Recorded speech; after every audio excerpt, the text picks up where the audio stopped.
What's happening, weirdos? This is the return of one of my absolute favorite people, one of the funniest people alive, Gareth Reynolds. You may maybe remember Gareth from the last time he was on the show when we talked about isosceles. And he's back, and we laugh so much.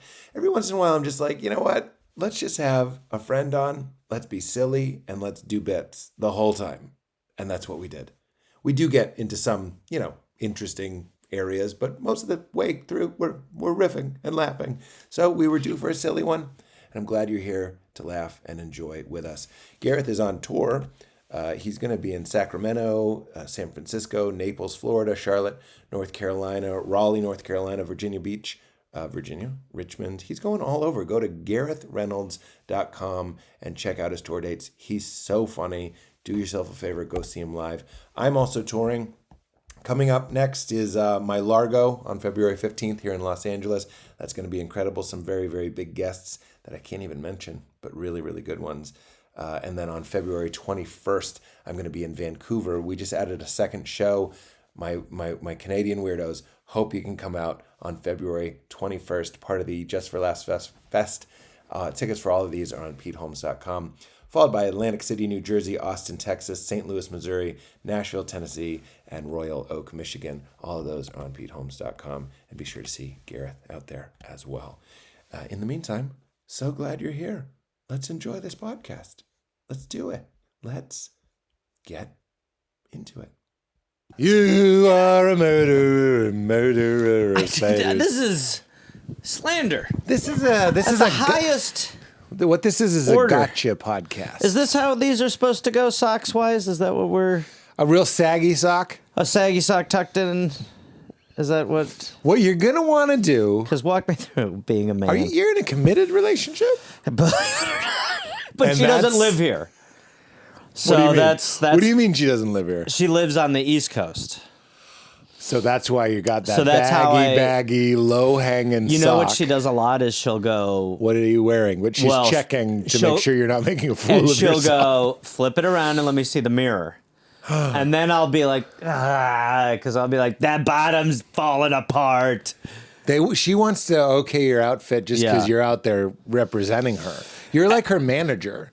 Well, if you look like shit, she looks like shit. She's co-signed, so she's going like, let's get it going. Yeah, I didn't know you were in a long dis. Yeah, long dis. Yep, for now, yeah. Like, bitch, you ain't shit. I would not say that. That's a long dis. That better. It's just I heard wordplay. Well done then. Did you order wordplay? No, I haven't, but I'll have a bit. Dude, I'll have a bit. We'll do a bit. You want a better wordplay? No, now why that? Gareth! You have a decent one. Don't go. Want some wordplay? No. Do you? No, I don't. I forgot that you're a secret Bret. Yeah. Secret Bret. Yeah. What were you going to say? Welcome to the show. I'm firing on all, and I don't like it. I love it. I don't like how I'm hosting. Nah, I think that's wrong. I think you're doing great. Thanks. Well, I'm excited to see you is what I'm trying to say. I'm excited to see you. This is a day off. Just go on the phone. I just dropped my wedding ring. You know what that means. You're single. Yeah. Should we get the spider over? You want to bang the spider that we saw earlier? Did you know a spider has 8 vaginas? Is that true? That's what arachnid means. Even the males? The males have 12. Vaginas. Vagina. That explains a lot. Well, it explains a lot. That's why spiders are always, you're not making up for something if you're going around scaring people all the time. Let me ask you this, Peter. I'm going to get it. No, stay single. You can dress like what you want. That's right. Or long dis. Yeah, your long dis. Look, I'll put it here. There it's long dis. The cat's away. We're going to get it. I'm going to write that down. What were you going to say? I was going to ask how many spider bits you have. LD. You got a lot of spider bits? Spider jokes? I have one moth joke. What do you got moth-wise? This is so petty. Go. But it's the only joke that Kumail... Shots fired already. Name check. Yeah. Well, Kumail and I started together. Still. And still? It feels like a shot is being aimed. Oh, you mean like I'm going to take him down? Yeah. It's time, too. It would be hard to take him down. That's what I mean. It seems impossible. So let's get him. If you're in a bar fight with Kumail, you're grabbing something. Yes. You know what I mean? Yeah. And I'm not His even... cheat meal. and throwing it at. That's the only way. The only way to stop him is to throw a donut at him. is and be to like, grab his "It's your cheat meal day off." and then throw it across the Yeah. room so he runs after. Yes, it. and then he goes, "The "Ah." Cubs have been." Yeah. Can I do his voice anymore? It's different now. I don't mean how close are you? Feels like shots fired. No, for a very long time, I would have fearlessly done Kumail's voice, and now I feel like I don't think you can. the times Even with the cosign. they are. Even if he with- was here, You can't even do a Dylan anymore. You can't even do a Bob Dylan. I think Timothy Chalamet's performance will age poorly. because he's doing Dylan voice. Yeah, you can't do Dylan you doing voice. Dylan voice? Yeah, you can't do Dylan voice anymore. I'm sorry. Like someone will be like, "Did you hear Pete Holmes back in the day? Hey, come on!" It's like that is so. In the times. Yeah. I think you're onto something. I In don't the think- future, they're going to yeah. say, "I'm sorry, were you pretending to be Bob Dylan?" Everyone was doing a Dylan back then. You'd go to a club It and was you'd a walk different in. It was time. a different time. People wanted it. Yeah. People wanted a Hey. Dylan. What's going on? Hey. Do you think he's ever like because how he really talks? Old Dylan will be like, "I don't know why people out here saying I talk like hey." Yeah. Has he ever done that? I think he's done that, and I think that he probably doesn't care for it. I don't think he likes it. I don't think. Why would he? He But was did- especially because he was like being. He What? was being him. Also, if Chalamet taught us anything, is that Bobby D didn't really sing like that. No. Sometimes he would. How does it feel? Like then he'd get into it. It's very similar He's to singing how over the drums. when you hear British or English people sing, like, and then you hear him interviewed, and you're Yeah. like, "What?" Yeah. It's like the first time you heard Christian Bale Yeah. talk, Yeah. and you were like, "What? What? They're from Arizona." Because we're singing our words now Yes. to their ear. Yes. This is music to Yes. them. Yes. To them, they go. The Queen would be like, "Well, put a beat to that." Even God Save the Queen. God save it. What? Not much accent in that. God save the Queen. What is the British What is the British sentence Oh dear. that has the least British accent? Because there's always a couple. Like in Irish, you get in trouble where you're like, "Oh, let's go down to the fucking pub," right? Yeah. And then it starts getting Scottish. And then we'll go in our truck, and before you know it, you're doing a kind of Scottish. But then the problem is there are things in the Irish accent you say that just sound exactly like us. So you, as a bisexual, Thank you. as a Brit, and Bisexual. Yes. Go on. as a known bisexual, Yeah. what is the phrase that sounds exactly the same in English? And buddy, if you can't think of it, we're asking ChatGPT. We're gonna ask her. It's probably worth asking and letting me compare anyway. Oh. Because I need a second to think of It's probably what- like, all right, you. No, you is pretty good. It's You, he, especially where my that. family's Let's get a from. subject. Yeah. Can we get a suggestion? Hank, Ed. See, I was going to say it's tough. I would say Phil, Phil found, found Phil found, Phil found Phil found. some felines. No. No, Phil found- Betty. No, Phil already found. off. Phil found. Trouble. How about a storm's coming? Storm's coming. Storm's coming. It's storm. Yeah. It's got to be. You're on the money. We can't even have a subject. It's got to be like, time's up. Yeah, it's got to be quick. Yeah. Stop sign. Yeah, it's got to be that real fast. Gosh. One line. It has to just be it has to be. Those Tostitos. Oh, That tough. was so British. That was so British. Tosti- I got ripped on weed smoke. Not a huge partaker, but when I take, I'm took. Okay? So, okay. The passive When was aggressive. this? Okay. This was probably after I taped my special. I was like, I'm going to give myself 2 weeks to smoke weed. You want my conclusion? Yes. It's not that great. It's not that great. Yeah. It's okay. The best part of smoking weed is you're not doing anything. It's like this time where you're like, I can't do my taxes. You know what I mean? I was a huge weed smoker for most of my adult life, and then I stopped like almost 3 years ago. And then I was in Seattle, and I got stoned for the first time in probably a year and a half. Yeah. Not even that high. Yeah. And I was like, I can't believe I just used to do this before everything. Wow. Yeah. Because it really did, like, it was what everyone talks about. My anxiety was high. I just felt anxiety. Yeah. I felt like I was like... It's like spicy food. You get used to your esophagus Yeah, having right. holes in it. Yes. And weed, you get used to being like, is the postman an assassin? Postman?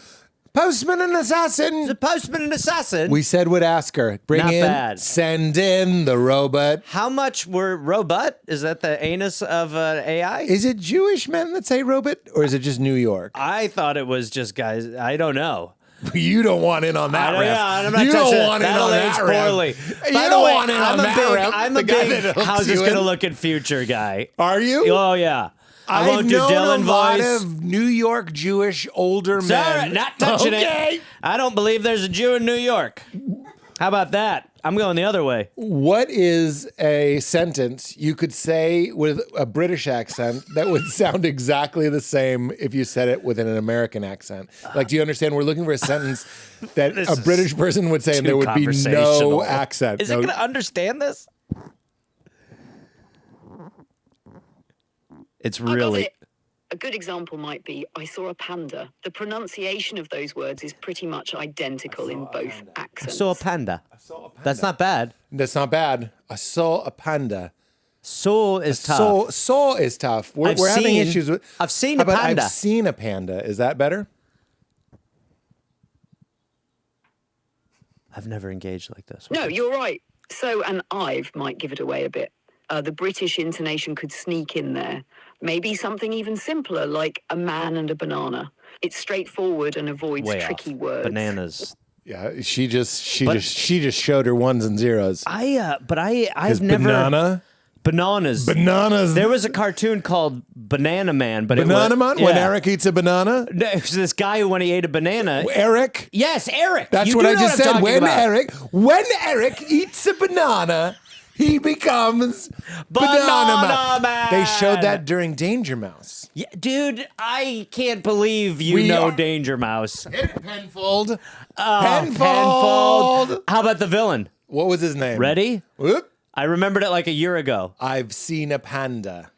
Baron von Greenback, because he was a frog. That was the best show. Danger Mouse. Remember when you're a kid? Remember when you're a kid and you're not quite ready for like real violence? Yes. But you kind of want a protagonist like Darkwing Duck. Yes. Who looks like maybe he punches people in the face. Great ref again. Yes. Maybe Danger Mouse, who has an eye patch. Yes. He might fight. It's like the Ninja Turtles. Yeah. They have those they're- weapons. They are the gateway. They're gateway. They're the weed. They are the weed. They are the weed. the heroin of John Wick. Yes. Yes.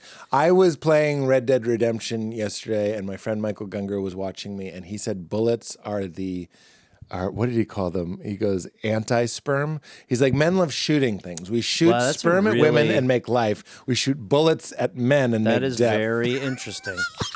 That is very He goes, well. it's bullet sperm. Now, high or not high? Not high. And he's watching you play? Yeah, because I just set up a theater. Here, look. Before you think I'm a fancy pants with baggy socks and a pant And a leg real tucked into it, lower half that falls apart. Go ahead. that you have to show to a girlfriend who's not even going to see you that day. Yeah. But she still needs Still, to she know. needs to- yes. How are you representing us? There's notes. on the streets. Always notes. I'm ready. Are you ready for something to get better in your life? Yes. This is like fucking, I'm hot on this tip. Let's go. You go on Amazon.com, you look for a projector. Wait. Wait. My nipples are hard already. If you're anything like me, you're like, projectors? What am I, a swinger? You know what I mean? What do I have, a shag carpet I gotta room? bang my neighbor's wife now? Now I'm going to have to fuck my neighbor's wife? Because you got a fucking projector with the three colors, Yeah. red, yellow, and Hey, blue. Don, I got a projector. Is Lucy around? You can have Sharon. We're doing this. The projector is the hot tub of the indoors. It is. Yes, Like, yes. This It's like is a the bear kind of rug. life I have. Yeah. It's the massage chair, projector, cigar, Yes. humidor. Yes. Humidor. Anyway, so I resisted projectors. Sure. I was like, what? Am I that kind of guy? I get it. That's Right? where I am. you're going to want to get a projector. Here's the whole kit and caboodle. Okay. If you go on Amazon.com, it's a website run by Ted A normal Sarandos guy. or Jeff Bezos. A normal fine guy. A fine and normal guy. A regular guy. So maybe you go to Best Buy because I'm sure their CEO Ma and Pa. is Ma and Pa. Little shop called Best Buy. We run a place called Best Buy. I remember when I thought of the idea, I was whittling, and I was like, "What do you want when you buy something? You want the Best Buy." Well, we make high promises. Now I don't want to go blowing smoke over here, but we have the Best Buy. Oh, projector, huh? So you want to bang my wife? We're open. You're going to make what you call a projector hole, but it's not for this. It's to bang the neighbor through. Let me tell you, you buy this projector on Monday, on Tuesday, you're fucking your neighbor's wife. Let your wife know the new chapter. Let her know one of the unlisted features of this projector. Much like a Best Buy during the day, she's open for business. And she will have it. You're going to take it all the way to There's a service. lot of paperwork with this machine. You're talking about a whole new life. Lubes, robes, rugs, Mustaches. You're going to need a blowtorch lighter. Don't even ask why. A decorative handgun, but it's real. Those matches that are super long. Probably for your incense. You'll need a holder. Come back here. You need this. We don't even sell half the stuff. Those really, you buy this projector, you're going to need a lot of really long matches. You know those crazy long matches that are you're going to need a bunch of those. Now, there's a guy laughing all the way to the bank. Oh my God. Who needs to hold a match for a half hour? Walk me through the pitch. They exist. They do well.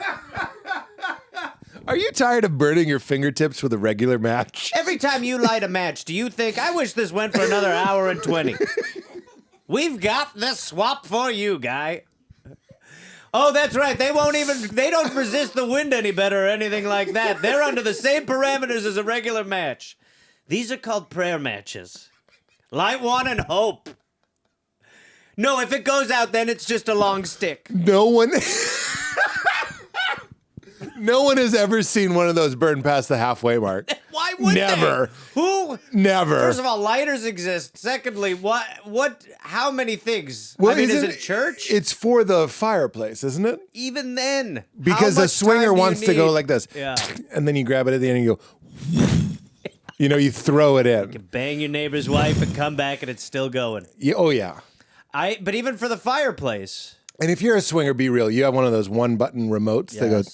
Yep. That's what yeah. For Absolutely. sure. Yes. You start having sex with many wives, Yes. you get one of those in the mail. Yeah, no. You don't even have to order it. No, it's like the post office. They just give it to you. They're like, Yeah, it's "Congrats like on the new life." your AARP Yeah. magazine. And here's a wallet chain. Here's a wallet chain, and Good luck. good luck out there. Get ready. Get ready. Hope your knees are How's the strong. projector guy? A projector is this close to a very large aquarium inside. True. It's very close to Lava a lampy. lava lamp, massage chair. I Mm-hmm. would never have. I could need. If I sat in a massage chair and was like, "This is the best thing that's ever happened to me," like I loved it more than anything, I would never have one in my home. Yeah, I Never. agree. Never. You're sitting there and I'm like, Yeah, no, it's not for you company. want a beer? Not for company. It's not for company, but it's also, it's like you're cheating on your wife, kind of. There's just like 1% you're in a throuple with this chair. Yeah, well, it's when you start going crotch down in it. That's when it's like, And you know honey. you do. Yeah, What about the ones that squeeze your arms? You put them under the rests and they kind of compress your arms? not into that either. No. No. Or the legs? No, No. there's No. this. You know what I've started thinking, and then I want to hear about your projector life. But this is where I also think swinger time is a sauna, a home sauna, Sauna? but not one Sauna's where for you're swinging. like. Sauna's for swinging. Not one where like a guy comes over and builds you one, like one of those ones that you find on Instagram. That's like a standalone. It's like a standalone foil hut, and they're just like, hey, burn yourself for an afternoon. You'll sleep better. I'm like, I'm teetering. I need someone to intervene and tell me to not. Gareth? Because where am I going to put it? That's the real thing. The real rub. There's not a place that makes any sense. You know what used to be right where we are? A sauna. When I lived in this house, there was a sauna right here because there's a See, 220 That's volt. why I know. Look at that. Oh, it's got a 220 see volt? that? See that? Yep. That's a 220 for the sauna. You're gonna need one of those. But I'm going to tell you something. I'm just going to show my entire hand. My house is the most Are We Swingers house ever because I have a hot tub, which is just. Oh yeah. You want to? Don't worry, the filter gets the jizz. Yeah. That's all it is. Nah, that's right. Yeah. How's this on jizz? You can't tell when Larry came because of the bubbles. Yeah. The hot tub's perfect for that. The honest person on a hot tub showroom just goes, "How's this on jizz?" And if anyone gives The you a beauty of a look, hot tub is when the bubbles are going, it always looks like there's jizz in it. So you're gonna be able to nut in this a bunch and no one will know. we call that the fog of the tub. This is called it's tub fog. Tub fog. You can be an early jizzer or a late jizzer. No one will know. That whole layer there looks like cum. And by the by, it very well might be. But you'll never tell. It always looks like a frothy load got shot. So you can bang your neighbor's wife, you can whack off in these things. Let's say the neighbor's wife isn't up for it. Get in the tub solo. Get in the tub solo, do your business. Those jets go both ways. Don't worry. Don't go under. Okay, back to the life-changing. If you can somehow get over the fact that owning a projector is fucking laser disc adjacent. A lot of projection with the projector from us, by the by. Like we're projecting a lot onto it. Yes, but I think that's okay. All right, so get over the laser disc. I'm gonna. Yeah, the guy totally. that has it You looks gotta like watch 2001 like this. it looks like a vinyl collection, but they're laser disc. And he's like, "This is how," and you have to swap them because there's too much data. Oh, right, you gotta flip it or so. Yeah, right. flip it. Yeah. You're flipping fucking Terminator It's gonna 1. feel like you're on Mars until the 90-minute mark when I gotta flip it. That's so funny. My friend Oren Brimmer, who I love very dearly, he's like, people are like, video games are better than movies. He's like, yeah, they're very good, but don't forget that they're like, you need to be going into the mountains to find that gold. Press X to continue. Story-wise. Rotate the L stick to see the map. Like that, you don't have that in movies. Tap the triangle button to draw your sword. Yeah. You want to save your guy? He's okay, marked on your mini map. But when did you get the projector? Okay, here's the bit-free thing. Do you have a wall? You better believe I do. You Where the got sun walls. is going to be. Yeah, okay, I got a wall. If you have a wall, Yeah. that's how big your TV is. Yeah. That's how big your TV could be. And here's the where it's a real, I just broke. There's a real tip. Nobody wants 1080p projectors anymore. What does that even mean? That's fucking A right. What does that even fucking mean? 1080p 5-6 years ago was like, everyone's like, holy shit, it's 1080p. That's like the It's compression the of the... resolution. Right, okay. Now it's 4K. Right. But because it's 4K, people who don't give a fucking shit, Yeah. people who are honest, Yep. who don't fucking want to see every line in the face of the newscaster, Yeah. can watch it. Fucking 1080p's dope. Yeah. It's fucking dope. You got $200, you got a wall, you got a home theater. The end. And The end. and how did you stumble? What was your gateway into this world? I made Val a video. This is a weird husband flex, but I made her a very awesome kind of artsy video. This is your ex who you were married to before we started the podcast when you took your ring off? Oh yeah. Right. Let me put this back on. Oh, you're back. Oh, what a run you had though, buddy. You really I couldn't do that hot tub riff about No, jizz no, if no. I was married. No, she'd be furious. No. She'd have every right to be. She'd ring me up. Yeah, she would. She'd right? ring me up. She would ring me up. Right, ring me up. I've seen pandas. Banana. Panda's wrong. Oh, and banana. Panda's wrong. That really reinforced my fear over AI. I've seen Ive is wrong. I've. Clive Owen. Clive. Don't even. Ive. Clive, what a banana. Is there a more British sentence than Crazy. Clive want a banana? The ChatGPT was like, I want Pete to stop talking to me. I think we have beef. Banana. She was Beef. wrong. Beef is closer. Beef. Beef. Beef. Better than banana. What was she doing? How dare she? What's great is I won't be rude to ChatGPT, but you could get back on that and be like, no, what are you thinking? That is the first time I've actually heard it used, and I've never engaged in it. You got to try it. I don't want to. Sorry. You don't have to try it. I mean, I will. It'll make you less scared. Watch this. Okay. I'm sitting with podcaster and comedian Gareth Reynolds. What's a fun question I could ask him? No, she'll know. How about what's the weirdest animal fact you've learned that you wish you didn't know? Knowing Gareth, that could spark some hilarious conversation. Would that fit the vibe? I think so, yeah. Well, wait, do you do animal facts or something? I mean, I'm big into animals. Are you? Yeah. She knows. I know. She really was. She's like, that actually worries me now. No, don't be worried. Because that's a good prompt. Buddy, you host a pod. You ever want to do some sloppy research? Just get in there with ChatGPT. Oh, jeez. Yeah, there's a lot of good. She's right. Boy, What's she a really weird just- animal fact? Do you have one? Oh God. Do you know a lot of animal facts? Yeah. All There's right. a good amount. What's a weird one? You know what I just learned about the other day was the turkey vulture. You aware Okay, of the turkey I'm vulture? just picturing a vulture with the plumage of a turkey. Some point, a vulture, they were all like, hey, he's going to go eat that turkey. And they were like, Jesus, Harry. And he's like, fucking, you know. Wait, it's a vulture. It's a turkey. So it looks like a turkey. Wait, I'm sorry. Did a vulture fuck a turkey? The vulture has a We'd projector. have the answer there Yeah, if we we want to could know. ask But her. I think that, one day a vulture was like, I'm actually going to fuck it first. And then they were like, it's going to pull through. And he's like, oh, shit, it's pregnant. And it wants to keep it. And, so then we have a turkey vulture. So then enough turkey vultures are out there. So a turkey... Sorry.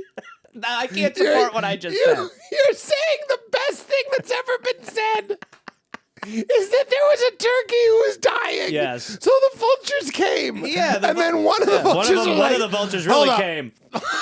Yeah. One of the vultures was like... Before we do our thing, just give me a minute. Yeah. And then someone was like, looks like it's going to pull through. Yeah, and he was like, wait, what? And they have a code where they won't kill something. Well, They just want things that are dead. yeah, right. So they're like, well, I guess he's okay. Yeah. And it's pregnant. And then the And then the one turkey was is like, the vulture was like, Jesus. I want to keep it. Hold on, I gotta go talk to it a little bit. He's like, come on, it won't make any sense. It's going to be a turkey We're so vulture. dead. What the fuck is it gonna look like? What are we gonna call it? A verkey? A tulcher?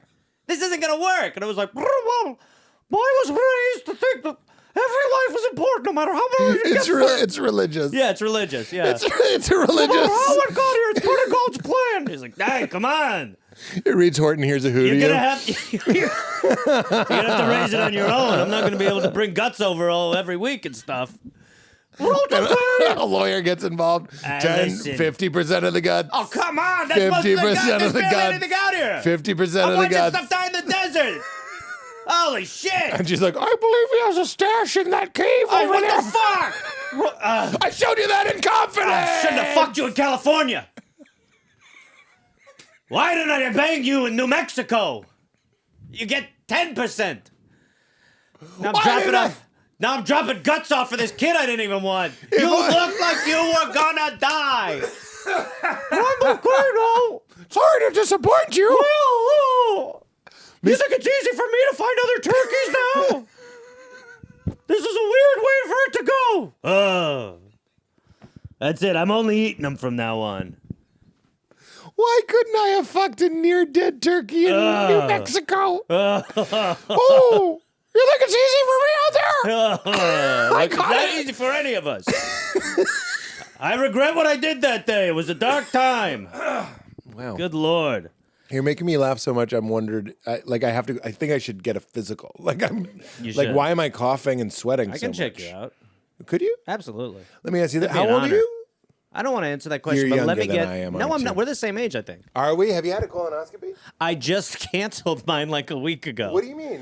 Well, I had barely get it off. I'd barely been in town, and I only had 5 days in town, and one of them was going to be spent prepping for a colonoscopy, and the other doing it. And I was like, I'm gonna push it. But you are going to do it? Yeah, I've heard the drug they give you is fantastic. amazing. You I've haven't heard gotten yours. No, What are you? I'm 45. What are you? I'm 45. Yeah. I thought we were the same. I thought you were. You. I'm not trying to. No. Look, Stop I it. thought I would have believed 30, like 30 35. I would go with you 35. Really? Yeah. You think I could pull The off only- 35? you know, You think I could go in front of people and be like, "Hello, I'm 35," and they wouldn't all just laugh? I do. And let me tell you, the problem with you is you've been famous for so long. Oh. So when you're famous for that long, we know you always have Couldn't looked be like, 35. because you've been famous for You too couldn't long. be 35. Your career It's like aged you. Michael Caine. Yeah, Maggie Smith has been old our whole life. And you, I think, physically appear way younger than you are. But keep in mind, when we first watched Pete Holmes, you look like you're 9. Yeah. Young so you little look baby. so young when little you start, baby. but we know you're an adult, so Yeah. it throws you off. I like this. But you've been famous in a good way. You've been No, famous I like for so all of long, this. where we think, oh well, we've known Pete's been around for He so can't. long. You think he he- has to be in You his think 40s? he broke when he was 18? Yeah. Come on. Or 9. 9. In those first Pete Holmes bits. Well, my social person, Jake, who I love very much, he posted the clip from my second Conan, and I had just done a juice fast, and I was like 30. And I was like, Jesus Christ, you could cook a marshmallow off that kid's glow. See, I looked at it, and then I looked in the mirror, and I was like, I look like this kid's parole officer. Also, the problem with doing stuff for so long, is seeing There's a yourself. record. Yes, But my first Conan, I look like I ate the kid in the second Conan. Like I'm real big. See, that's what you need. These are okay riffs. If it's you, go ahead. Well, this would be my recommendation. 20s go fat. 20s go fat. Be fat in your 20s. That's your 20s years. Be fat in your 20s. Do it. Maybe till you're 32. Then start shrinking. It's like my friends who went bald when they were 20. They look the same. They looked old at 20. Yeah, but Now they look the like they same. haven't aged in 20 Yeah. years. They got it out of the way. You go fat in your 20s, and then you could spend your life kind of getting skinnier, and then that is going to help you with the, oh, you look good. I'm not for saying a while. Jonah Ray was there. I don't want to use the body shame fat word. I'm just Right. saying he was heavier. You can say fat. You can? I mean, I was fat. He was a fat. No, Yeah. but he was a heavier person. Uh-huh. Now he looks like a fucking. Yeah, now he looks like he owns like a surf shop. He looks like he owns a surf shop, and he looks like he knows Jason Statham. Yes. Like he's like, yeah, I box with Jason. Yeah, I thought you were going to say I bought Jason Statham. I bought a Statham. All right, then. It's like What do you need from me now, Jonah? All right, what you after? Easy, get- Jason, not now. He's in the sauna. Hold, Jason, you stay in there a little. Fucking dying in here. Can you imagine how So hot. small the towel Jason Statham would use in a It's sauna? Like, it's the one in the hotel where you're like, people use Yeah, this? yeah. He's got that wrapped around his waist, You and all you right can then, see Jonah? all of it. Yeah, sorry, it's a bit bushy. The sauna frizzes. Go on then. Sort of makes my bush a little bit. Yeah, it's popped out. It's frizzy. Frizzy.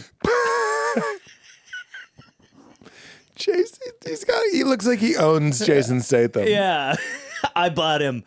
And I'll be honest, he wasn't that much. No. This is salty. What if you went on Cameo and Jason Statham was like $5? Ugh. Do you ever get a little sad on the? Part of the Are you on the cam? No, I'm not on the Cameo. I'm not on it, and I don't shame anyone. I don't for doing shame it. anybody, but I do drag my feet. I also think it's weird to be like, I just want because to. I'd be like $25. I'd be like, ugh, It feels weird. ick. I think I'll end up on there when everything falls apart. Yeah, But that's for why. now- Look, neither of us is closing the door. Yes, And then I'm like, oh, I could do Cameo as Batman, and then I'm like, a little. That's a good twist. I think you can. You that- could do that.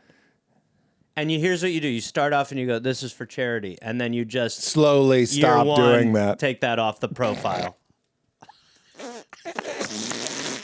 That's how it starts. That is so fucking funny. That's how you do it. That is so fucking Start funny. there. You start and you're giving it it's- all So go to Children's Hospital. to Children's Hospital, and then They love one Batman. day it's not on there. Yank it. You know, it's like how you break up online. You never go like, and this Yeah. ended. It just, your pictures don't have a person in it anymore. Sometimes you're still in there. Yeah. I've caught myself scrolling through an ex's photographs, and there we are, and I'm like, pardon? Yeah, see, Pardon me? I was single for so long, and then I've been private for as long.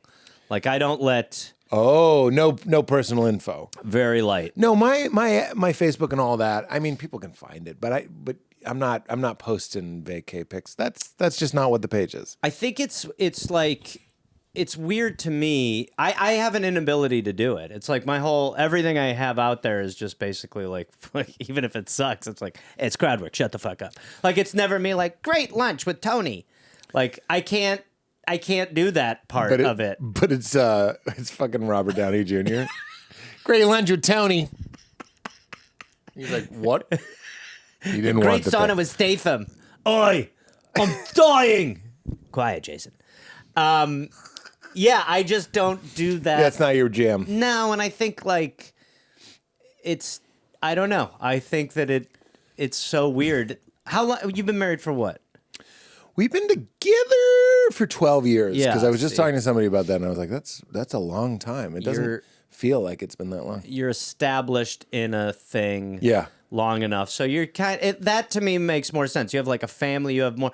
My life has been so oddly solo for so long, and then it's like, yeah, now that I am dating someone, she doesn't really give a shit. She's not like, get me on there, you know? Yeah. So that's a good sign. It's great. It's a weird sign. It's great. Where did I see? I don't want to shit on somebody. Oh, Ricky Lindholm had a joke about, she sang a song, and Ricky, no shots here. I just thought it was an interesting perspective that the song was about how she's mad that her boyfriend doesn't take more pictures of her. Mm-hmm. And I was like, again, full respect to Ricky. I'm just like, oh my fucking God, I didn't know how good I had it. And I did. Oh, yeah. But Val has never been like, why don't you take more pictures of me? Or why don't you post more of me? And if she did say that, I'm going to say it. I'd be like, I just texted you something and it's divorce papers. Texting them here. It's a PDF. It's not a picture of you, but it does start with Shit, P. I printed them. Hold on, I gotta stop the print. You've been served. That would be... I can't handle that. No, you know what I've sacrificed it for? I'll take pictures of her. Like, for her social media and Okay, shit. all right. And that is demeaning enough. Yeah. So that is Look, that's up there with holding my dog. It's terrible. That's holding my dog. She sent me a TikTok the other day on how to take the pictures better, and I was like, this is... So you're dating a young woman. Right now, we're not actually answering stuff about age. We're very excited. She looks very young, but we're actually not going to get into age-specific stuff right now. Very good. Thank you. That was great. 2 mics, it becomes a presser. I automatically shift. 1 mic, I can pod. 2, it's very... two I'm is press. deflecting. Yeah. No information. Val just said something so funny to me where she was like, the worst part of murdering someone is keeping... Great start. Right? Isn't the murder... She said this. Mm-hmm. I say that because I'm like, I think this is legit hilarious. Oh, and then I have a bit I want to run by you. Okay. And I think it's so funny, but I don't know if it actually is. It is. I love you so much. She goes, the worst part of murder, because we're watching Bad Sisters, isn't murdering. It's keeping your story straight. There's a cop that keeps being like, sorry, on Thursday, you said you were at the laundromat, but the laundromat's closed on Thursday. And you have to be like, yeah, I was there, but it was to use the change machine out front. And then like you skated by another one. I can't. If you were like, where were you yesterday? I'd be like, I don't know. I agree. I think, and it's also the fact that the idea that someone's trying to hunt you down for information is so stressful. And any second you could say the wrong and you go to jail. I would just quit. Like, I've always thought that about like in the third act of a horror movie where the main protagonist is like fighting through hell to like win. Yes. I'm like, I'd be caving by now. I would genuinely be like, this has stressed me out on a level. Cut my throat. I'll self-cut. They would like the killer would find me and be like, did he cut his own throat? Because I'd be like, I can't. That is ready to go. That is the funniest premise. But you know what I mean? Like, I'll watch a movie and be like, I think all you need is, now that I'm in my 40s, I realize that's great. That if I was being chased by a killer and you have to go through the haunted house and you keep finding bodies, your friends are gone. Yeah, you open a closet and there's your friends. Swinging people. You just be like, fuck. Yeah, if it was like really writing, if ChatGPT was writing my thoughts, they'd be like, about page 70, I jump off a building. Yeah, and or you flee.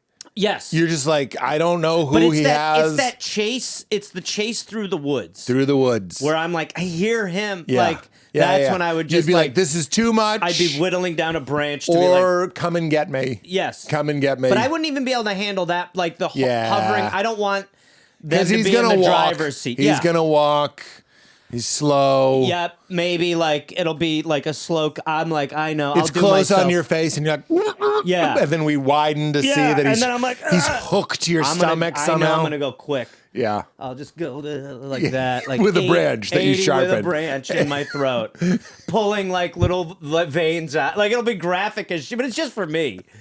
It's like masturbating. It would be like gross to watch if anyone else was seeing it, but for me, I'm very comfortable doing it. I'm just sort of like how I think carjackers work. How you jump a car. I'm just going like that. You're crossing wires and you start again.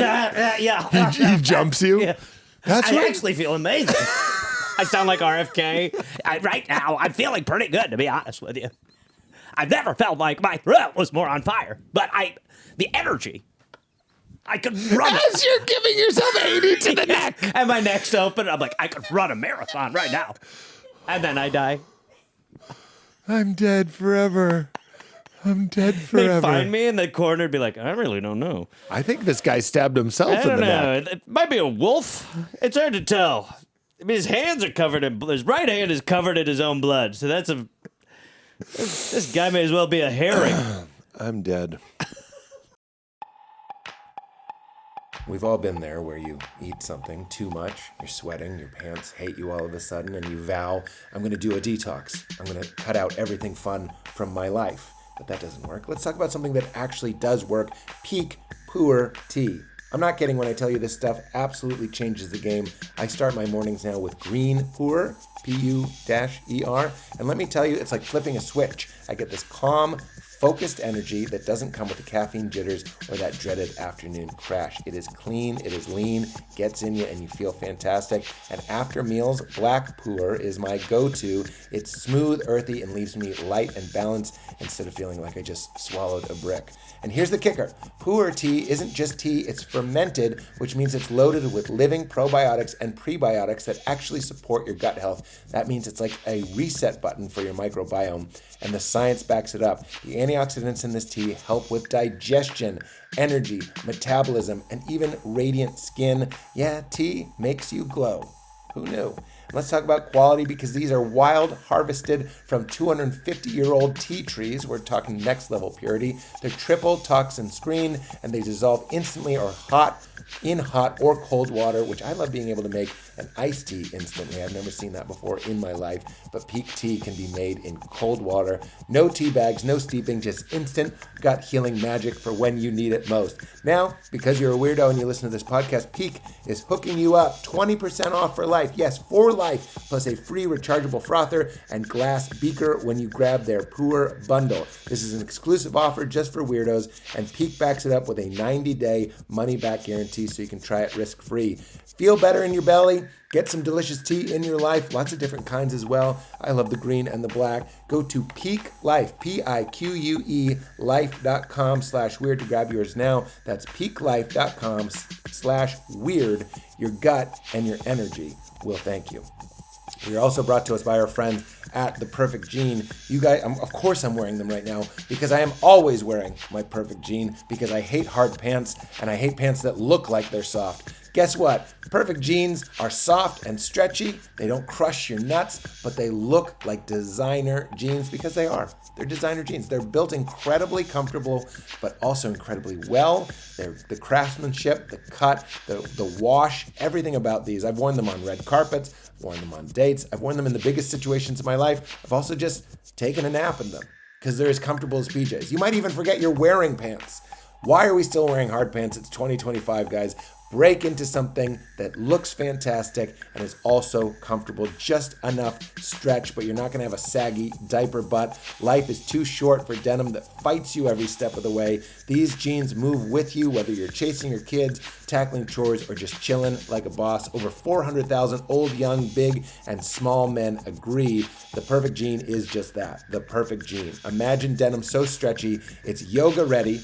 Sharp enough to turn heads, that's true, and comfy enough you'll forget you're even wearing them. What can you do in a perfect jean? You can rescue a stray cat like a denim superhero. You can man spread during game night. That's pretty cool.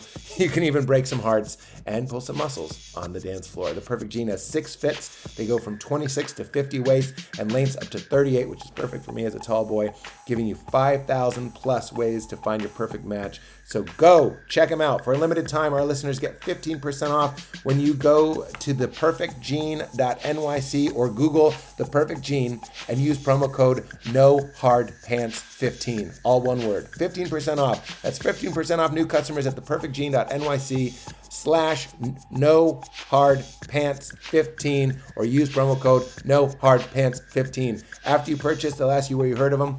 Tell them it was this podcast. Your butt and your nuts will thank you. Back to the show. You know what else is over because of TikTok? Remember in the 2000s, or not that long ago, you would watch a show like Mythbusters where they're like, Yep. do you think if you drive a Jeep at the same rate as a Corvette, the Jeep will have better gas? Or actually, the real one would be windows down or air conditioning, which is better. Right. And it's an hour show. Yes.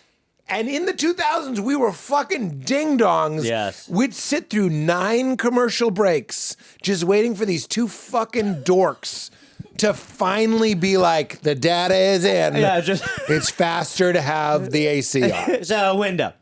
And Now we'd be that's a like, TikTok. Yes. It's like, which is faster, windows down or air conditioning? It's actually air conditioning. And we're just like, fucking thank you. 30 seconds. 30 seconds, and that was too long to waste on that shit. I was just thinking this last night, and then I want you to give me the bit. You're going to get the bit. I was thinking this last night when I was watching a very interesting video with Noam Chomsky, and it was 7 minutes. And I was like, buddy, you've got to watch this all. And I was like, but it's so long. And I was like, it's 7 minutes of one of the greatest minds of our time explaining the inequality in society and where he thinks it's headed. And I was like, just get to it, Chomsky. Could we speed this up? Can we eliminate the pause? Like the way that they cut the pauses? Yeah. Oh, yeah. I was like, let's go, Noam. And the problem is, this is going to be old man time. It turns out we don't actually want to know if the car saves gas with the windows down or air conditioning. We wanted something to do.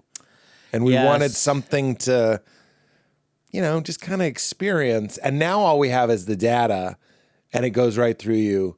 In the old days, you'd say like Chinese food. I don't know if that's inappropriate now. I'm not gonna do. I'm You real said a big Jewish man in New York on Christmas Eve. No, I said I won't even acknowledge a Jew in New York. You know they love I won't Chinese do Dylan food voice. on Christmas Eve. I won't do Chinese food digestion. And No, you I went, won't. how does Kung Pao? That's what you said.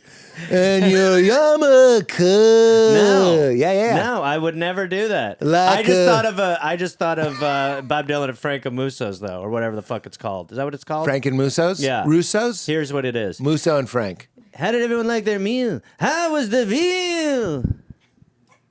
I said, how was your meal? What if Bob Dylan was your waiter and then you turn around? How was the meal? Because the fries, they are a-changing. That's when Burger King changed their fries. We're doing sweet potato fries this week instead of regular russet.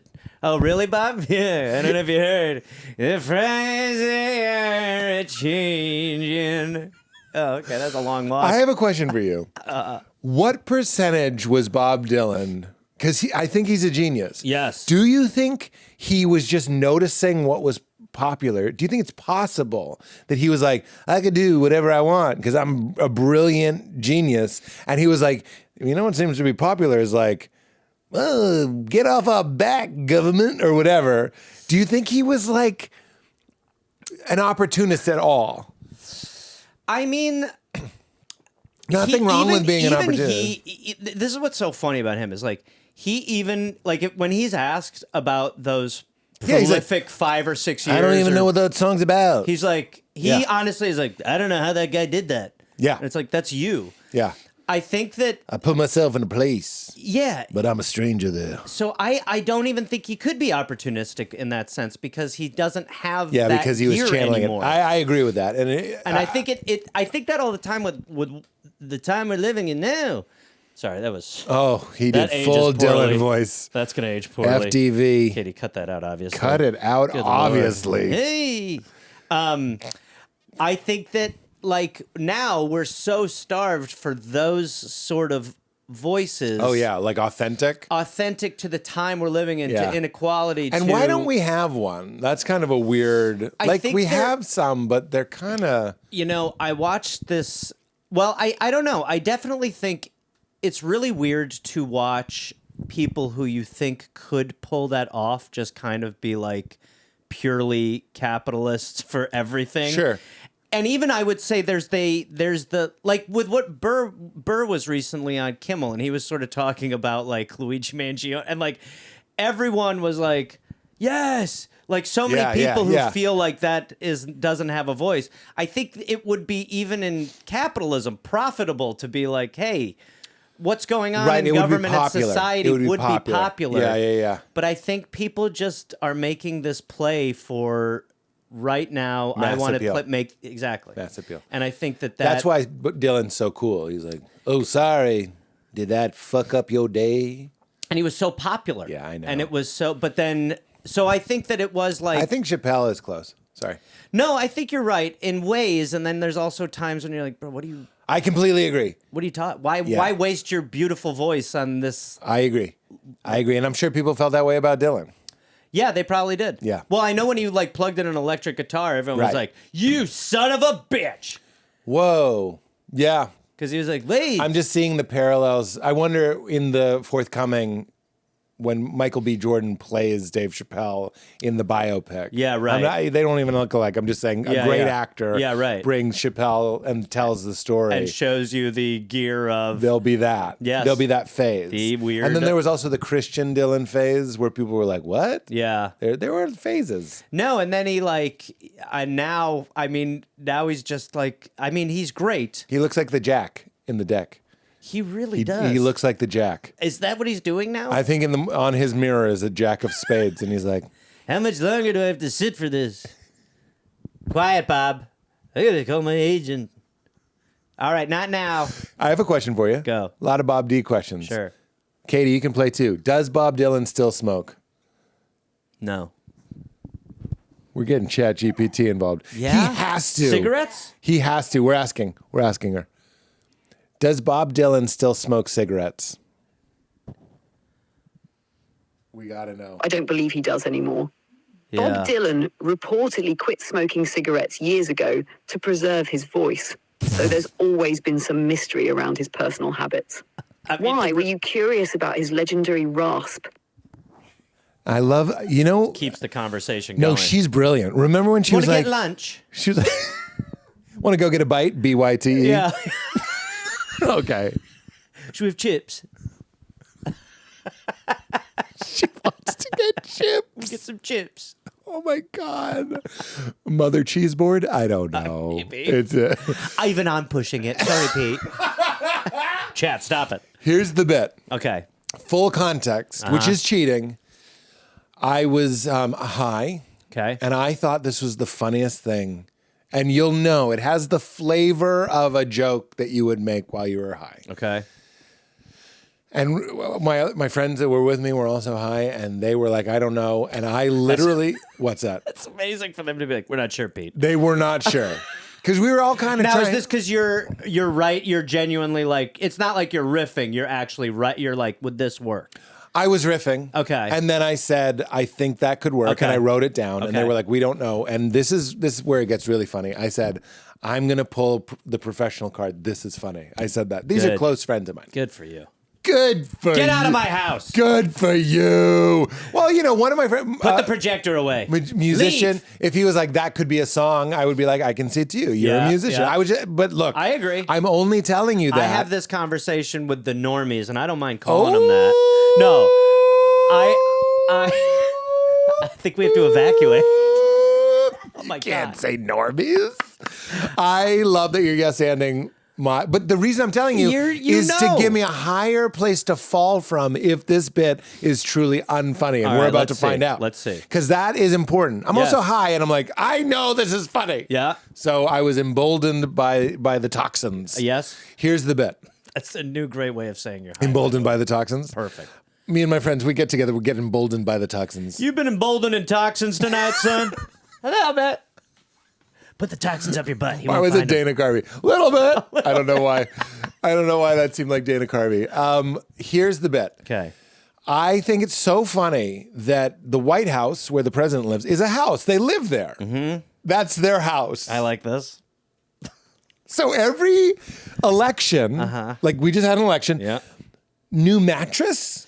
Like you got to move out the Biden mattress. Oh. So that means there's a 4-year mattress. You can't. Mattresses last a long time. Yeah, a decade, they're just tossing out mattresses every 4 years. And this is the part, because you can't, this was the part that everyone did laugh at. I actually think it's the weakest part. I go, you can't get the Clinton mattress. That thing's soaked through like a Tres Leches cake. That's a hard joke. That's why that's great. It's a hard joke. The premise is great. Because it's a hard. Wait, here's the part that I thought was the funniest. Okay. But I actually think Tres Leches cake is the funniest here in my sober state. Yep. But when I was stoned, I was like, this is the funniest part. So if you get 2 terms, the mattress gets to stay in the White House for 8 years. So really, when a president is running for re-election, the mattress is also running for re-election. It could be part of the pitch. He's like, we don't want to throw away this mattress. We're not going to put a new mattress in. That would be crazy. We just got this one in, even when you're being impeached. I did do that, but I'm saying, what are we going to do? Bring in for the VP? Or are we taking his mattress from his room and it's a lot of moving and it's a lot of work. And I don't think we should have that much moving of mattress. That's what makes the My Pillow guy so interesting. When he gets involved. When Trump lost to Biden, maybe at one point he was like, come on, we just put that mattress in. There's a Donald mattress. That's my mattress. I don't want Sleepy Joe spending every day on that mattress. All he's doing. Well, you can't have Biden's sarcophagus. Carcass. You can't have all the dandruff and fucking skin cells from an old man. No. That one you replace. That without question. For sure. Now, here's another question. Okay. Trump wins. He gets his mattress. Trump loses. Biden gets his mattress. Trump comes back. Was that mattress in storage? This is what I think. As he's leaving, don't bother throwing that mattress out. I'll be using it again real soon. Put it on ice. You're going to want to put that mattress on ice. I'm going to be back. Don't let Joey Biden probably was like, can we take the mattress? He wanted it? Yeah. I want to sleep in it. Some of the best sleep I ever had. You've never slept till you sleep where Donald slept. And I'll sleep on the floor next to Donald. Joe. Could I hire Donald to sleep in there with me? Come on, man. I'll sleep next to him. I just want to know Donald's near. He's not sleeping in the same room. He goes to bed at 6. I'm tweet shitting at 4:45 a.m. Please do it for America. Please just be in the room when I go to bed at 6. Tuck me in, guy. All right, look, go to bed. You're going to have an unbelievable night's sleep. Thank you, man. Okay, close your eyes. They've been closed all day. I thought so. I thought they were. Last time they were open. Yeah, when you put Biden to bed, you go, keep your eyes closed. Not going to be an issue. You're way out of line. Remember when Biden's last gasp of trying to be tough? You need to get to the back of the line. We're all waiting in line for a water fountain. You just cut in line with your friend. We caught you. Okay. Get in the back of the line. All right, Joe. Yeah. The Ray-Bans towards the end, I was like, stop putting him in those, please. They just look like the gaps in a skull. Yeah. They just look like eye sockets. Oh, my God. 2 black holes. So do you think it was the same mattress, or do you think Trump got a fresh mattress? Fresh ones. Fresh. I'm going to say it. Fresh linens. That's, fresh linens. Fresh everything. That's a waste. I bet you. I think of the rider that celebrities get. He has to be like, it has to be down to like, Donald likes Charmin Ultra Soft. Like, it has to be down to the TP. Yeah. Well, remember the button? Trump has a button for a Diet Coke button. What about the meatloaf? Do you remember the meatloaf? No. He fell in love with the meatloaf in his first term. What? Like, he was obsessed with the White House meatloaf. He was ordering it all the time. Chris Christie came over for dinner when they were on like okay terms. And Chris Christie sits down, and Trump is just like, "Don't worry, we'll have the meatloaf." He was like, "Chris, you're having it's unbelievable meatloaf." Unbelievable meatloaf. You haven't had a meatloaf. This which meatloaf. is Chris Christie's actual nickname, which got confusing. Unbelievable this meatloaf. meatloaf will have the meatloaf. This meatloaf will have the unbelievable meatloaf. It's cannibalism in every metric. A loaf of meat eating a big thing of meat. Come on. Now, let me ask you this, Chris. Do you think they gave me a new mattress for my second term? What do you think? What do you think? New mattress, new They pillow. probably, like, when he left the first term, they, like, hit it and just orange dust just sort of, like, Cheetoed That's off what of I it. mean. Like a maid brings it out and they're hitting it with But flat that's why- wooden bats. So And to dust your is joke coming off it. question, it could be like, how do you clean, like, if it is a clean mattress, You're what gonna you're wanna keep that knocking mattress. off each term. Wait, say it again? So, like, Clinton, we're obviously, Trace light, Trace magic shelling off, taking off his Like a whatever's white going on. coating. Yes. Yeah, you hit it The with frosting. a small hammer, like cracking a hard-boiled egg, and the frosting cascades. And he's like, wow, I guess I jizzed a lot. It's like someone yelling inside of a glacier. Jesus, this is chipping everywhere. Run! Oh no! The Clinsicles! Flee! So you got that, and then you could do a run of the presidents. I don't know what would be, but Trump, obviously, the Cheeto dust. Obama, Biden, it would be skin. I would sleep in a bed that Obama slept in I would without feel most changing the comfortable. sheets. I would feel most comfortable. Yeah, if Barry had been in the bed, Although, he- you've got I'd to also get in think there. active sex life, probably. him and Michelle. Yes. Yeah. With respect, you mean Michelle. With Michelle, much respect. I would be shocked if Barack Obama was cheating on his wife. I don't think he Shocked. cheats. I don't Yeah. think he does either. No. I don't think W did either. He uses that tunnel that JFK put in for the ladies. He used that to jog in. A lady tunnel? He had a lady tunnel. That's the vagina. Yeah, that's what I mean. Oh, okay, cool. Oh yeah. Oh yeah, Hillary's lady tunnel. I love it. And he can't help but laugh. Oh, wait. But that's What are the you other could do. presidents? Yeah, other Let me, presidents. oh, that's another question. Yeah, George Washington. Dumb question alert. Ready? teeth. Did Teeth sleep in the White House, right? We had the White House for the first president? Because there was like a war going on. I feel like he slept in a tent. I don't know if they had it. I don't know. I don't know Don't if make me they- ask the robot.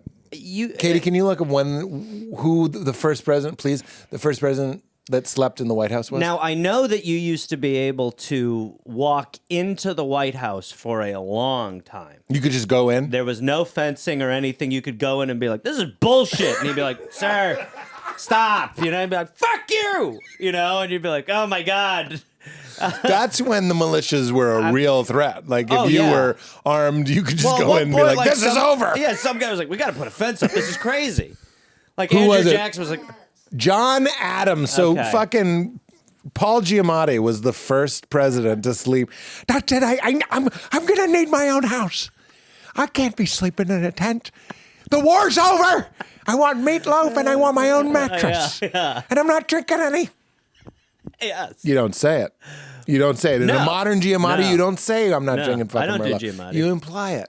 Yeah. You just bring the teeth. So, yeah, I won't do that. I'm not saying it's good, I can't do it. but I'm doing it. I won't do it. You won't do it? Yeah, you can't do Giamatti Oh, teeth. you can't do Paul voice? Can't do Dylan voice. You can't do Giamatti teeth. So John Adams. years, they'll get John you. Adams. Here's a fun one. Okay. I'm going to guess that John Adams was the. Go. This is where we really put ourselves on trial. Okay. This is Abraham Lincoln was what? The 7th? See, this is a I nightmare. don't know. This, and I thought he was the 5th because he's on the 5. Let me context. Honest to God, No, I'm being real. I'm not joking. Either. I'm not joking. Well, they did Washington on 1, but here's the problem. 16. Fucking nuts. Everyone was screaming at their radios. But what? He's like 1850-ish. So again, He was the. yeah. So when we had Abe Lincoln, there had already been 15 other presidents. Yeah.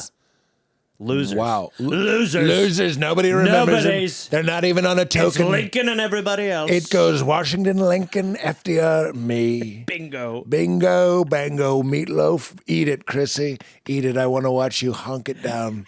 He'll Eat have it. to. He'll have to. I Bring him. can't tell where Chris stops and the meatloaf starts. That he does this with Chris Christie. Trump orders him the meatloaf, and then he goes, "He'll have an end piece," and he pets his belly. He'll have the end piece. You know he does that. I didn't even like doing that to Let you. him lick the ladle. Let him lick the ladle. However you mixed it. Mama wants to lick the He ladle. wants to lick the beaters. Do you have the beaters for the dessert? Because he's gonna lick them. Chris, nine times out of 10, you're gonna find Chris in a pitch black kitchen. You turn the lights on. He's got his tongue in the beaters. He's caught. You're just gonna see a bottom in the air and a couple legs kicking inside of a deep bowl. This guy's like a raccoon for leftovers. He's a trash panda. Or a panda, as they'd say in Great Britain. He loves the banana cream pudding. He's a giant. Trump doing a British accent. Great to be here. Great to be honestly here. quite an honour. It's honestly great. Big I've Ben. loved every minute of it. It's the biggest Ben. It's a huge Ben. From the time I've got off Air It's Force got- Bloody One, mate. Air Force- Unbelievable. It's an aeroplane. What a It's- shock. It's a shock. I can't believe the Beatles made their appearance on the Ed Sullivan Show a long time ago. I want to hold your hand, they said, but it's not their hand, is it? It's not their hand at all. There's something else you want to hold. I said it on the Access Hollywood bit. I made a mistake. I made a big mistake. I said grab them by it. I didn't mean it. Grab him by the fanny. Grab them by their fanny, their front bum. I shouldn't have done that. I shouldn't have done it. That was a mistake. When he's so British, he apologizes. Oopsie daisy, my bad. Whoops. I can't take that back, but I wish I could. Oh my God, he's on all the chat shows. He's in the round. that Graham Norton? He's on Graham Norton. Fucking Billie Eilish is sitting next to him. I shouldn't have said it. You're an unbelievable talent, You're by unbelievable. the way. You are a talent. And Billy with an IE. Now I've seen everything. I've seen it all. That is one of my favorite attempts to try to do like celebrities with accents. Is That so was very fun. so bizarrely like my brain is like. I did one on the Dollop once that was like. I think it was English Rodney Dangerfield. It was just This has happened before? well, ran like once or twice Wow. where it's been like put him like in like Italian Travolta, Wow. like deep Italian Travolta. But this is what I was gonna say about the presidents. On the Dollop, like one of our first episodes, Dave mentioned Benjamin Franklin. And I don't remember what my wording was, but I was like, well, when he was president, and Dave's face was like, ooh. And I was like, what? Like, I assumed because he was on Money, he was president. No, he was And our 100th, most likely. The fact, I'm going to say, there's a comparison to be made here. Okay. The fact that Ben Franklin is on the $100 bill Please. and wasn't a president Shocking. is like, what? It's nuts. It's like Sonic the Hedgehog is Disney now? It really is. He's standing next to Mickey Mouse because he's fast and has floppy red Not shoes. in my America. He's got carrot red shoes and he hangs out with a freak fox with two tails. And he lip. He's up in the air. What's he doing up there? I don't trust it. Knuckles. Knuckles is Idris. Idris Elba. Idris elbows. Don't fuck with him. He'll elbow you. Right in the Billy eyelash. Sonic is not Disney. Yes. And Franklin is Sonic. It's Popular. shocking. There's one other Fast. president who is on currency. One other person who's on currency who wasn't president, and I think it's Hamilton. Hamilton wasn't. No. Hamilton's on the 10. Yes. Oh, Hamilton was never president. Right? But because he has a musical, because he's got a wonderful musical, Lin-Manuel. No, he was not. He was Right. never president. Thank God. But he was writing like he was running out of time. He was too busy rapping. He was- was on the road. He was freestyle rapping, and he could have been president, but he couldn't think of something that rhymed with "I do take these vows." I don't know. Oath is a Dumb. word you can't rhyme. Oath is like orange. It's like oats with a lisp. It's been cumbersome for those of us with normal tongues. Oathmeal. Oathmeal. You ever shred up a document and add water and cinnamon? That's oathmeal. I got in trouble for making oatmeal in Mar-a-Lago. I didn't put my hand on the Bible. Didn't want people By to the way, smell the sizzle. that was weird, right? Don't smell the sizzle. Well, if there's anybody that would jump on someone else for not doing that. Yeah, the conspiracy that would have come out of that if doesn't- Obama didn't do that. Doesn't count. Well, he couldn't touch it because of the dark It would Lord. burn. The Satanist, satanic conspiracies I hear now are like, they need you to humiliate yourself. Like when Mike Tyson showed his ass. Remember when his ass was, yeah. they were like, well, that's the satanic church. That's the oath that they're, the oath meal that they're eating is like, he has to humiliate himself. Yeah. But like you watch it and I'm like, look, if Mike Tyson was like, I gotta throw my ass. Yeah. Like he did it so beautifully. It was amazing. So naturally. It made me feel very comfortable with my ass because I was like, Yeah. this is like a former professional athlete who's got a little, Yeah. he's got a dumpy. He's got a dump. He's got a bit of a dumpy. My butt next to Tyson's butt. You pick my butt every time. I would love to have the opportunity. I would love to compare see them. it. Go to our Patreon page. I'm just kidding. If you want to see a picture of my ass next to Mike Tyson's ass. That's the only thing on your Patreon. It's $8 a month, And it's just this picture forever. and it's spelled P-A-Y. It's like wrong. I just bought a URL. Patreon. Go to our Patreon. That's what I think Patreon is. You should have a Patreon. Patreon. Well, that goes back to Cameo. Yep. I would like to do that for people, but I wish there was like if they needed a cheer up or a birthday or something like that. But I'd like to find, and I have, like sometimes I was just gonna I've ask. emailed people a video or Yep. something.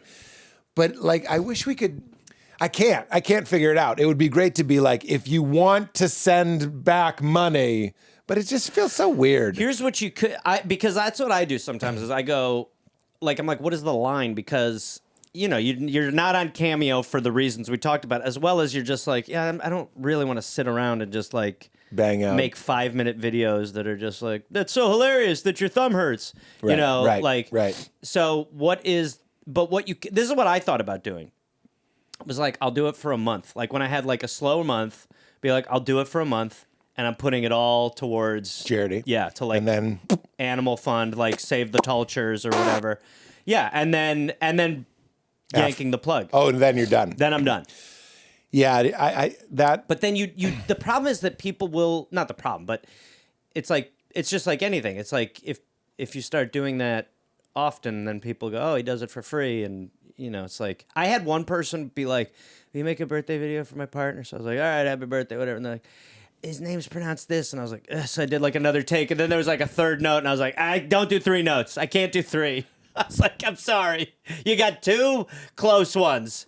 So you got 2 closies. That'll be good enough, I think. That is so funny. You know. It made me think of something, but I'm going to keep it to myself. It's about Birbiglia. We both got asked to do a video. And now I'm just saying it. The Yeah. reason he didn't do it is he's I like your way of not saying it. yeah, I'm just saying it. He was like, I don't want to do it. And I was like, why?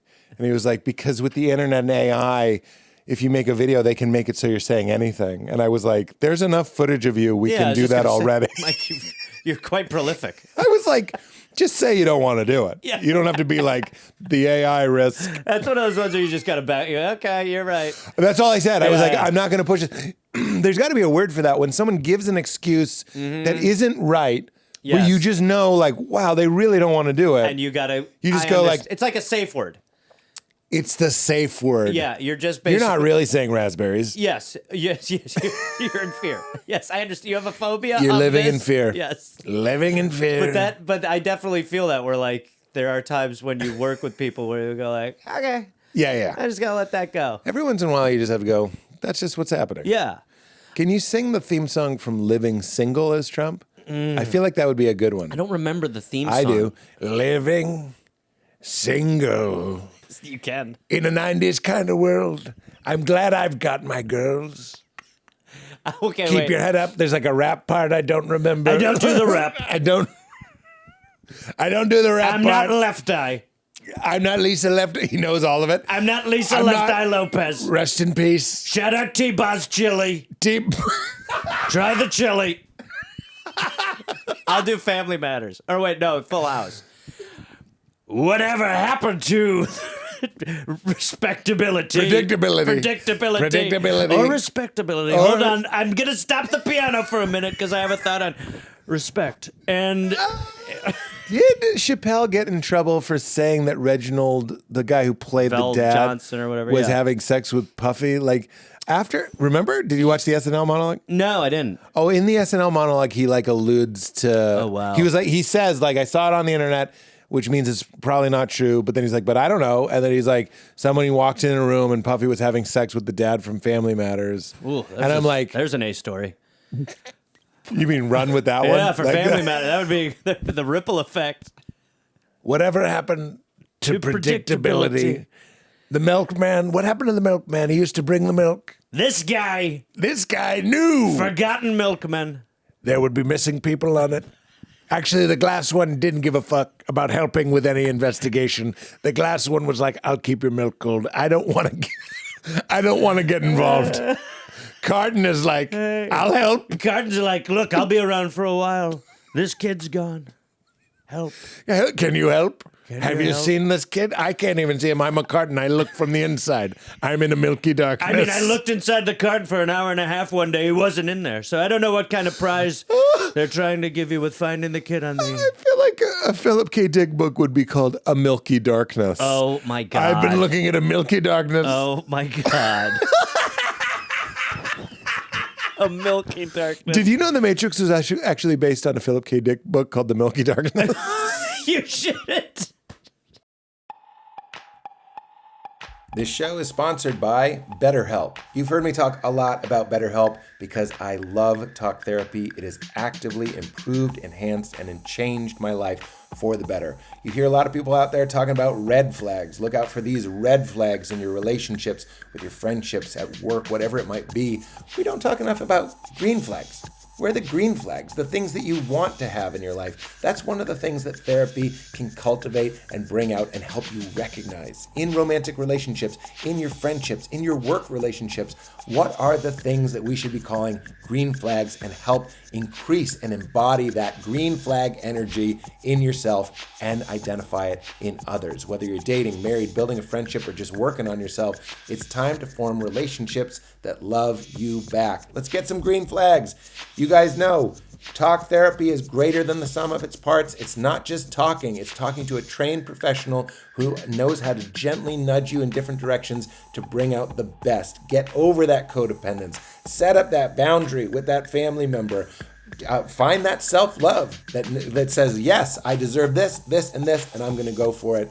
It has absolutely revolutionized both my life and Valerie's life. That's why it comes up so much on this podcast. And BetterHelp makes it so easy to start. It's fully online, making therapy affordable and convenient, serving over 5 million people worldwide. And you can access a diverse network of more than 30,000 credentialed therapists with a wide range of specialties, and you can even switch your therapist very easily at no extra cost. So discover your relationship green flags with BetterHelp. Visit betterhelp.com/weirdo to get 10% off your first month. That's BetterHelp, HELP.com/weirdo. We are also brought to us by our friend at Modern Mammals. Just the quickest little mention here. I hate shampoo. It makes your hair look like a fucking tumbleweed rolling through a Western facade movie set. Not even a real one. Looks like garbage. Your hair gets fried out. It's unruly. Modern Mammals is the only shampoo that I like. It's the only one that I use. You put it through your hair, and it kind of feels like you went to the beach that day. It's got a little bit of control. It left enough of that natural oil in your hair to make it manageable and give it that sweet, sweet flow. Go to modernmammals.com/weird to give it a try. If you're anything like me, you will love it, and there's no going back. modernmammals.com/weird. See, that could go on stage as well, but that's not as... Yeah, It's a bit of a walk, but still. I'm not even sure about the mattress one, if I'm being honest. How- I think it might have been best performed here today. There's a lot of those, for sure. Yeah. Where are you on new material now? New material? Yeah. Well, I'm looking for new material. I think I have about 30 minutes. Okay. I just filmed my new hour in Portland. Oh, you just did? About 3 weeks ago. Oh, wow. Oh, that's where? At the Aladdin in that's Portland. great. Yeah, Great spot. it was, and it's great. We're actually editing it tomorrow morning, and towards the end of the tour, you start working in the new stuff. Yeah. There's a lot of like, here's what I didn't know about stand-up, but there's a lot of like record keeping for me. I didn't always do this, but you need to like have documents that say like, what did you do last time you were in this city? And then you go, okay, and then you swap out some stuff and do the new 30 in the middle. And then so next time you go, you can't do that. So you better have a new 30. So there's all these like offshoots. It's like alternate timelines. That's what I'll listen and I'll be like, oh, okay, that's I can't. It'll be like I'll be upset. I'll be like, Jesus Christ, you've been doing this forever. Yeah, there's some of those too where you're like, I can't believe I was doing that joke. Or your bench players. Have you already used your bench players there? I'm trying to retire my bench players because well, you bring up a thing. You do an hour. Usually there's guys that you call off the bench, and you're like, well, we need you again. Yep. And there's certain jokes that I've done every time after my hour taping, and I'm not doing that this year. I'm not. So you're going all new. I'm going all new, and it feels so good. It really is the best feeling. I forget who said this, but it really changed my life. Somebody was like, if you're feeling stuck in stand-up, like you just don't love it anymore, they were like, write a new joke and try it. And I was like, that's exactly correct. That to me is like, that's where, because the gains you see in like that first like month or 6 weeks of like, how you're making it better, even if it ends up not working. Yeah. You have a project. Like you have a little focus. You're like, I got this guy. I really want this guy to work. Yep. And then you're like... And you get really excited. And then when he starts working and you're going, I catch myself smiling for no reason, like in a good... You know when you wake up and you remember you have to break up with your girlfriend or something? Mm-hmm. Or you remember that you lost your job. Like you remember some bad news. Yeah. I have the opposite when I have a new bit that I'm like excited about. Yep. You'll catch yourself smiling or for thinking no reason. or going, oh, that'd be good. Yeah, totally. And I want to write them out. Yeah. I love writing out all the new bits and how just last night I was writing out how two jokes go together. And I was like, oh my God, it's happening. And I'm trying something new. And I want to put this to you, meaning, what are your thoughts? Obviously, I'm like, this hour, I want to have like kind of an intent for it, like a flavor. Mm-hmm. They all have different colors and flavors. And this one is shaping up to be really silly and playful and really fun and pleasant to perform. And I'm like, I hope I can keep this up. Like the hour I just did, there were a couple bits that I'm like, how am I going to do this one? Like there's so many, this is a brag, but there's so many parts. So there's so much acting out or so much yelling. And I'm just like, so on the last night of the weekend when I would do that joke, and on the new hour, it was Q-tips and take off your shoes, and they were together. Mm-hmm. And boy, they're like frenzy jokes. They're like, I'm spinning plates, and that's the fun. This new hour is very like, it's more like, just talking about it. It's fun.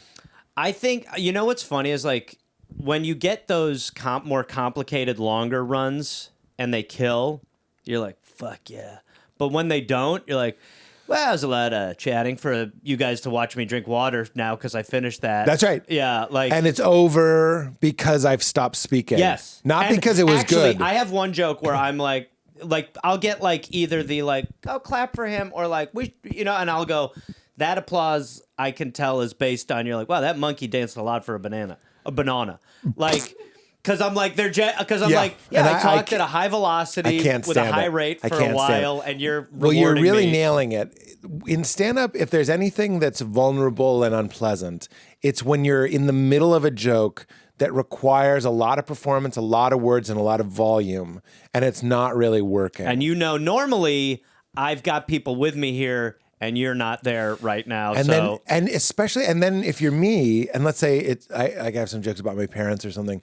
I'm like, oh, they're thinking I'm a bad son or something. Like I have moments like that, or they disagree with me. Yeah, like and Val is so good at this. She's like, Pete, they were just taking a break, or they were just tired, or they were just, or you forgot to say this line and no one knew what the fuck you were talking about. But even then, like your level of like yelling, what's going good or bad, is really, it's so different. Like it's like when you do, like I did a bigger room on my last run.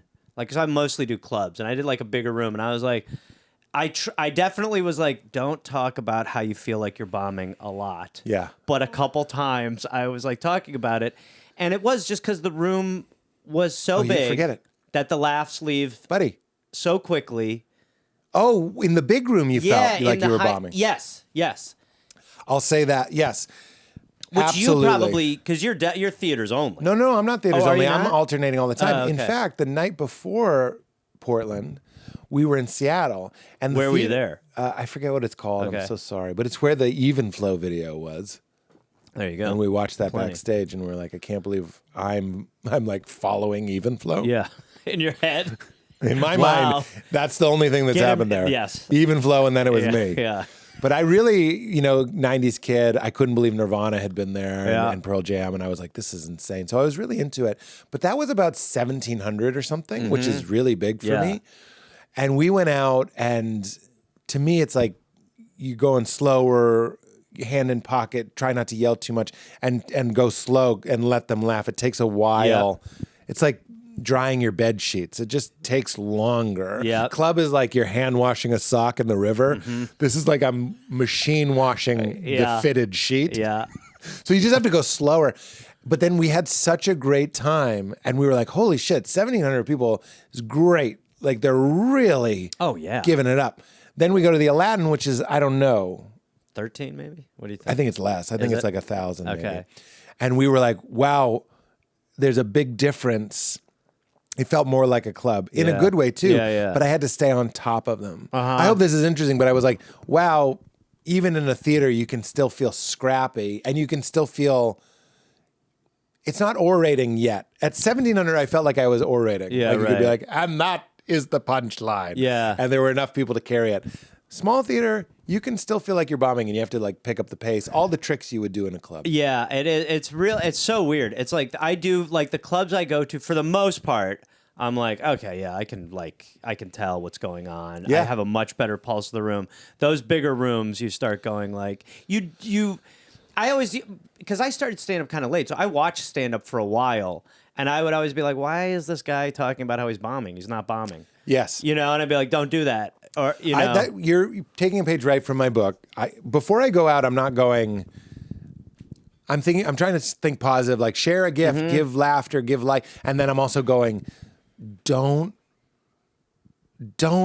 turn on them in any way. Yep. And the bombing to me is if I'm like, that usually does better. In some version that comes out, Yeah. that's actually bombing. It's not silence. It's I've gotten sour in some way. I hate think it. there's like it's funny because I will do it from time to time, but it's like if you do it too much, like after the show, like when I'm selling merch or whatever, like if people start going like, sorry about the audience, that's when I'm like, I fucking pushed this way too far. Like I was having fun. I was like joking around about it. To you, again, Val to is very them- good. They're doing their best. Yeah. It's so much better for me in those moments to acknowledge them in some way that shows that you're aware of the aware room. of them, but not in a negative way. Yeah, I think that's always the You can thing. be like, you guys weren't sure about that one, or maybe you Right, were. yeah, right. I don't know. I don't Right, know you guys. right, yeah. Like I have all these save lines where I'm like, you guys haven't been an audience before. Like Yeah, right. in this exact assemblage, you're figuring it Yeah, I've out. seen you do- yeah. And then afterwards, then they like really come alive because they're like, oh, he's looking at us. And sometimes Yeah. I just say, you're looking at me, I'm looking at you. You're judging me, I'm judging you. I did a show in Minneapolis a couple weeks ago, and there was one fan, and he'd brought 30 people, and they were the first like 3 rows. Oh, wow. And so it was weird because it was like Yeah, you don't want them it felt like an away game, and so I was like I could tell that like they knew each other. that they knew each other, and that one guy was like, "This is the best," and the that 29 29 people were like, "Sell us." And it was definitely like a good lesson in being like, stay in the pocket. It's true. Don't. I think it's a meditative thing. It's like Yeah. stay in your own truth. Yes. The other Stick thing, to the plan. You know how on an airplane you're not allowed to congregate? Yeah. It's like not anymore. Oof, boy, you I'll mean tell like you. pre-9, everyone was forming Pre-9, you were forming cliques. Yeah, now everything's a cell. Pre-9 though, you could remember we'd have little clumps. You'd click out. Remember that? Pre-9, I'm going all the way to the back, hanging out with the people that don't Pre-9, I was recline. back there. Pre-9, I'd hang out near the shitter. Pre-9, I'm just lingering Pre-9. in first class. I'm not even up there. I'd use the front shitter. There was no flight attendant blocking the. I wasn't like I was gonna go into the cockpit. I wasn't gonna go in the cockpit. But I like knowing that, hey, if I want to Kramer in, I could. Pre-9, you could go in the cockpit and bum a cigarette. Pre-9, you could go up there and you go, hey, can I sit on the pilot's lap and like fiddle around? I know it's on auto. Oh, now if the pilot's got to take a shit, God forbid. Can it's like I ask Madonna's a question? here. Why did we have autopilot in airplanes before we had it in cars? That seems crazy. It's great. I mean, it's a I guess lot. there's nothing up there. Yeah, that's why. There's no traffic lights. You're asking a lot of. I mean, it was like it's also the long stretch. Yeah, it's a long stretch. I don't think the pilots wanted us to know about how much the auto's Would doing. I though. want? No. Job security? I'd be like, well, there's a lot more than just putting on the autopilot. Oh, we're talking. But up there, they're up there reading Hustler. They're up there. I feel like pilots love pornography. I agree. I feel like they're into it, and they agree. definitely have projectors. Oh boy, it's just like, look. Now you got to bang Kathy. You know that, right? Final projector thought. Get over the stigma. Yeah. Get one in the wall, and you don't need a screen. It just needs to be dark. And now you're playing any video game, and it's the greatest thing you've ever done in your life. I think you have. You think I'm judging you, but that's what I would call projectionist. I'm really sorry. Like racist? No, like you're projecting, and it was a long walk. I liked it for a banana. For a moment you were in. For a mint mento. For a mint mento. Would you do it for a mint mento? I don't know. Let me ask you this: you eating mint mentos? Well, I've eaten mint. Yeah. But do you like them? Yeah. You like fruit mentos? Let me tell you something. I had a fruit mento under 2 months ago. Get back in. I don't know what you got you to leave. Can I ask you something? Get back. Skittles is out there driving a Ferrari. Mentos Come on. is over at the fucking Vons. Well, look, Skittles, you you know. can dislocate the jaw. Mentos is like a slow, delicious cloud bite. It seems like a medicine that heals unhappiness. I'm not going to push back too hard on that. But I On will what? say, on it being a little medicinal. On the Mentos having the vibe of There's like a quality. it comes in like an orange tube It's and your a kid quality. can't open it. It's a quality. But I will say, There should be a safety seal on a Mentos. I don't agree. I think get back involved. Try a fruit Mentos. No, I'm with you. Are you? When 'Cause I I say felt like you were when I say pushing Skittles. medicinal, no. I'm saying Skittles is out there king dick. Okay. And Mentos is like I'm a huge Skittle.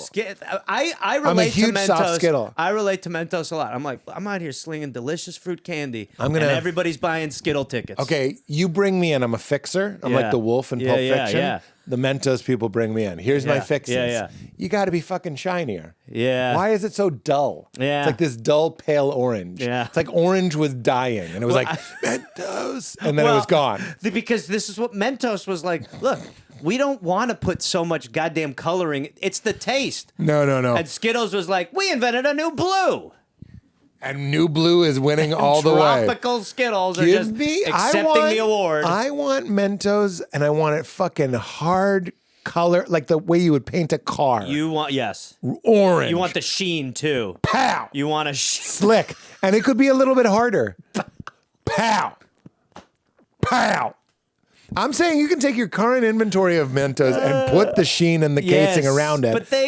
But again, I mean, they're what? They're from Belgium? Where are they That's from? what I mean. You can tell there's something. They were just like, it's there's some an- guy like, but why would we do that for there's the a- Americans?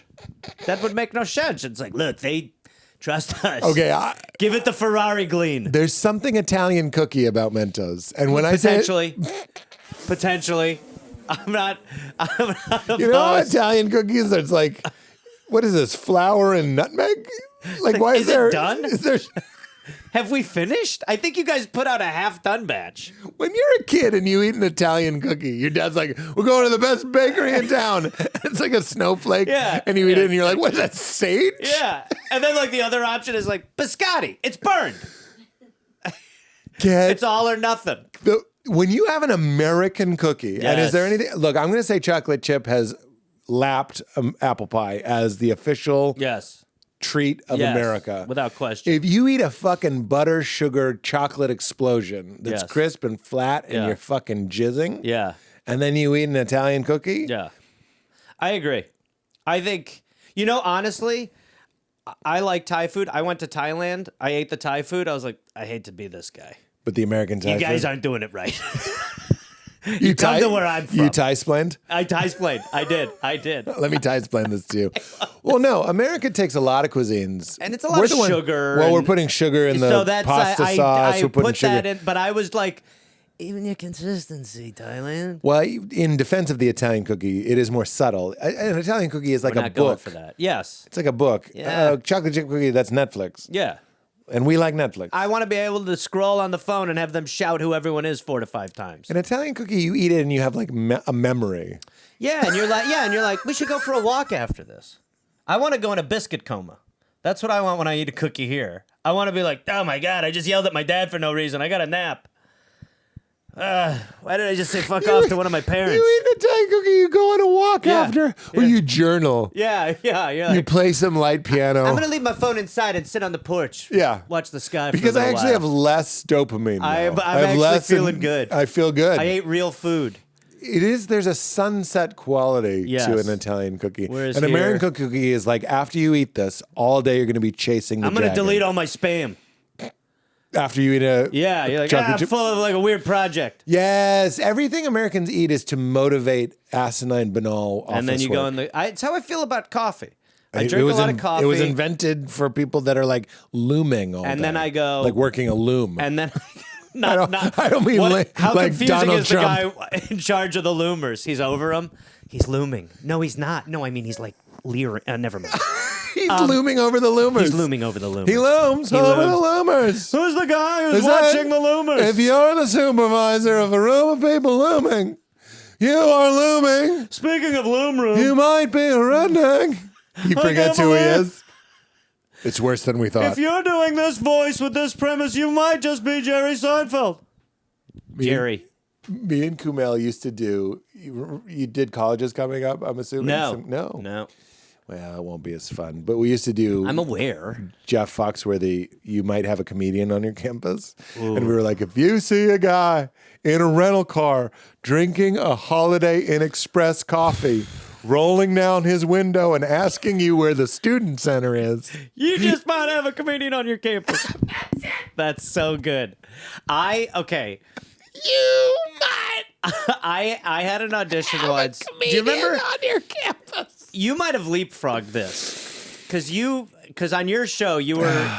I know you like sketches, but how many sketch show auditions did you have to do? I've never done a sketch show. See, because I think you leapfrogged it. So what I would get a lot of them because I was doing a lot of sketch. So I'd get a lot of. So I'd have to come in with my characters. Oh. And I had like my fucking characters. And then British Trump is a new one. British Trump would be great. But I'm telling you, it's a rarefied bomb. Yeah. Because you're like in a room doing a sketch character, and these people are like, I hate sketch now. And so you're like in a Right. room, it's not ever going well. But the two best ones were, okay, so one time it was for the Blue Collar Comedy sketch show. Oh. And I came up with John Foxworthy, Jeff Foxworthy's brother, and he was just jealous of Jeff's career. So his was all like, if you refer to your mother's womb as a one-hit wonder, you just might be John Foxworthy. So I had a similar adjacent one. And then this was the best one. Wait, he's acknowledging that he's the dud? Yes. His whole bit is how Jeff Foxworthy's crushed it. And he's in the shadow. God. Yeah, I thought it was amazing. What, like Roger Clinton? Like a Roger Clinton. A Roger Clinton, yeah, Right, yeah. Where Poor I was Roger just, Jeff Clinton. Foxworthy's done everything. John is depressed. Yes. And I had like 3 or 4 of those and it just bombed. But Well, I love it. do you remember when David Hasselhoff ate the burger off the floor? Yeah, of course. Again, now we probably can't make fun of it. But back then, Oh, boy, can you imagine? we interneted. We interneted hard. We had a good time. We had a good time we with that. put the Baywatch theme under it. I was on Best Week Ever at that time, and that was just one of the hilarious talking points. It was Which is like, play the video of a man of a man being with a deep broken. problem. A big problem. And we were Eating like, where's Bodie? Uh-oh. Some people eat in the darkness. Yeah, it was like Afraid to choke on the next bite. I just wanted to play. it worked. What's funny is if you play this in slow motion, it's actually quite sexy. Play it backwards and he barfs up a burger. So I went in and out. It had just happened where he did that. So I thought, all right, for like because I didn't have a third, fourth character or whatever. So I was like, all right, I'll just do David Hasselhoff eating a burger off the floor, intoxicated, whatever. So I went and got a burger. And, you brought a real I brought prop. a Wendy's cheeseburger because that's what he was eating. And I Oh, go in. was it? It was. Wendy's was like, we need to distance ourselves. Wendy's We have a was little. like, we also have sober people eat our burgers, so just so everyone knows. I didn't know Wendy's was like fallable. Like it seems like it's like an eraser. Like it's like a Yeah. You know how kids have like Yeah. fun hamburger Yep. erasers. That burger was so like cascading, like the It was validating for their tomato. ground beef. It was. It was like, we can chunk. Yeah, we can chunk, We and the can chunk. tomato is a separate entity. The whole thing is, it's actually been constructed, believe it or not. It comes in It can fall separate apart. plastic bags. So I like get the burger and I go in and I'm like, all right, I'll do this as last because I was like, this is funny. It's like just happened. So whatever, I do my characters. I'm bombing at this sketch audition, and then I'm like, my last one's David Hasselhoff, and I took my shirt off like he did. And I got down on the ground, and like the camera guy was like, this is highly unorthodox, and he's putting the camera like towards the ground, and then I was just eating the burger off the ground, and there were like 2 or 3 people in the room, and they're all just like, and I was like, like we were saying, this should be killing by now, Yeah. and it wasn't. Now you're just a guy eating a burger. Now I'm a man who came into an audition with a casting director who like kind of liked me, and I ate a burger off of her casting floor. And so I'm like eating and I'm sticking with it. I'm like, could get funnier, it's 2 minutes of bombing. And then one of them just goes, how is that David Hasselhoff? And I go, have you seen the video where he eats the burger off the floor? And they were like, no. And I was like, well, that's a huge component in this working. All right, let me just get the tomato out of the rug. And I'll be on my way, like a lawyer who bombed a case putting papers in a you briefcase. become John Lovitz, Yeah. and I'll be on my way. I apologize. I'm sorry. It bombed. It bombed. That's fantastic. It was rare. I had the first time I did stand up. Gareth. Talk to me, Peter. Gareth. Talk to me. So I rent out the Lyceum restaurant in Salem, Massachusetts, and I invite. This is the first time? Yeah. And I invite 45 of my closest friends and No, family. I'm sorry. May I? You felt the confidence to rent a room.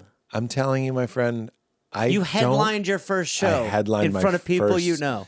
I did the thing that if I had to perform for that audience today, I would be petrified. My parents are there. Yeah, My professors are there. Oh, my God. My friend. Every face in the audience is someone I know congregating. how old are you? Well, I'm in college. I'm 20. 21. Okay. 21. Okay. Yeah. So you rent out a restaurant. I rent out the top floor of this restaurant. I've been there since. It was crazy. Anyway, get the mics.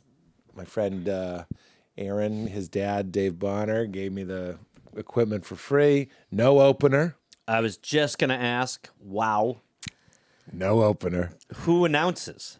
My friend Mark Fillion goes up on stage, and we don't know what the fuck we're doing. Okay. Great name, by the way, Mark Fillion. It's great. Mark Fillion, he looks like the Princess Bride, like the Dread Pryor Roberts. Uh-huh. He's got the haircut like in Rudolph, the dentist. He looks like that boy. Right. Mark Fillion goes on stage and he gets dead serious in the mic and he goes, there are 3 cameras positioned around the room. Those are for Peter Holmes, for audition purposes, for local comedy clubs. Please do not obstruct the cameras. And ladies and gentlemen, without further ado, Peter Holmes. And I came out. Everyone goes nuts, obviously, because they're literally my dearest friends and family. Can't believe I did this. One of the bits that bombed, some bits did okay. Okay. You're doing 45? I did about 45 minutes. And this is all just pre-written, memorized like a monologue? Memorized like, much more memorized like a monologue than I do now. Yeah. A lot of in the mirror bedroom rehearsals? Great question. A lot of in the mirror, a lot of, Because in the shower. translating the at-home cadence to the real, there is a... And I don't even have a cadence. I don't even have a voice. There's like a... there's some, like the actual process leaves... There's a lot of holes when you're in front of people versus when you're at home. And I don't even know. Yeah, So basically, that's what I mean. I'm- It's like you're... You're watching someone drive a stick shift Bigfoot monster truck. Who's only seen a video of a car. and I'm chunking, and Yeah. I'm stalling, Yeah. I'm And U-turning. your dad's there. And my dad's fucking there. And I remember my opener was like, I was like, how I started this, I don't know, but I was like, I'm 6'6", which is great, but it's hard to do some things like I can't hide. Like I thought that was fine. Pretty good. That was like my strongest joke. That's good. But it gets stupider from there. I was 45. like, if someone comes in, and I did the act out, if someone kicks in my door like, poof, I'm gonna kill everybody I can see. That was I did this joke for years. Yeah. I was like, what am I gonna do? I can be like, I'm a plant. I'm an exotic plant. Then I went, I'm an erotic plant. I put my arm up like a boner, like kind of half doing it. I like it. But then I would go, I could just stand really still and people would think I'm a statue of John Ritter. That was like the joke, like the look-alike joke. Yep. Did that joke for years. Did that joke on Premium I was going to say, Blend. I think I've heard this joke. This joke worked. It got better as I went, but that was the first joke I did. And then somewhere around minute 30, where they're kind of realizing like, this kid's reading his notebook. Like he's doing every thought he's ever had. I don't remember much of it. But I go, listen to this premise, man, and feel old. Because this is like, I was trying to write what I knew. And I go, you know when you go to your friend's house and you end up staying for dinner, there's always kind of like a pressure to that. Like the mom is, this is how I would say it now. This is not how I said it then. It's almost like the mom is auditioning for you. This is so 90s. It's like the mom. Yeah. It's like, what do you guys eat? Yeah. Like, Right. impress us. Right. But in the status dynamic, I'm the guest. You need to show me that you're a good cook. Yes. It's very like Home Improvement. It's like a Home Improvement plot point. Yeah. So didn't age great, but it was the idea that the mom is Your cooking. family. It's like, you're a guest in their world. And you're going to... What do you like when I'm not around? Exactly. Yeah. And also, there's kind of... if I did the bit again, I would have stepped this out. And it's like, and you know my mom is going to ask... Was Nancy a good doing cook? recon, yeah. Did she do a good job? Yeah. That's really what's going on here. Yes. Is I'm still so my mother's son that we're going to gossip about the cooking at my friend's house. This is Yep. all a very shaky premise. Yes. It sucks. Yeah. And I go, so I always do this thing. It's kind of Steve Martin-y. So I always would just like put the mom at ease, be like, look, nothing fancy. You don't have to pull out all the stops, just another normal night. And as I'm saying this, Gareth, I'm in my back pocket for my only prop, cheeseburger. It's a lobster bib. And I go, don't worry, nothing fancy. I put on a lobster bib as if that's the show-stopping prop comedy of the day. I'll Gareth? walk you through my flag in a minute, but go I ahead. can't wait. All I want to tell you before I give you the reins, it got nothing.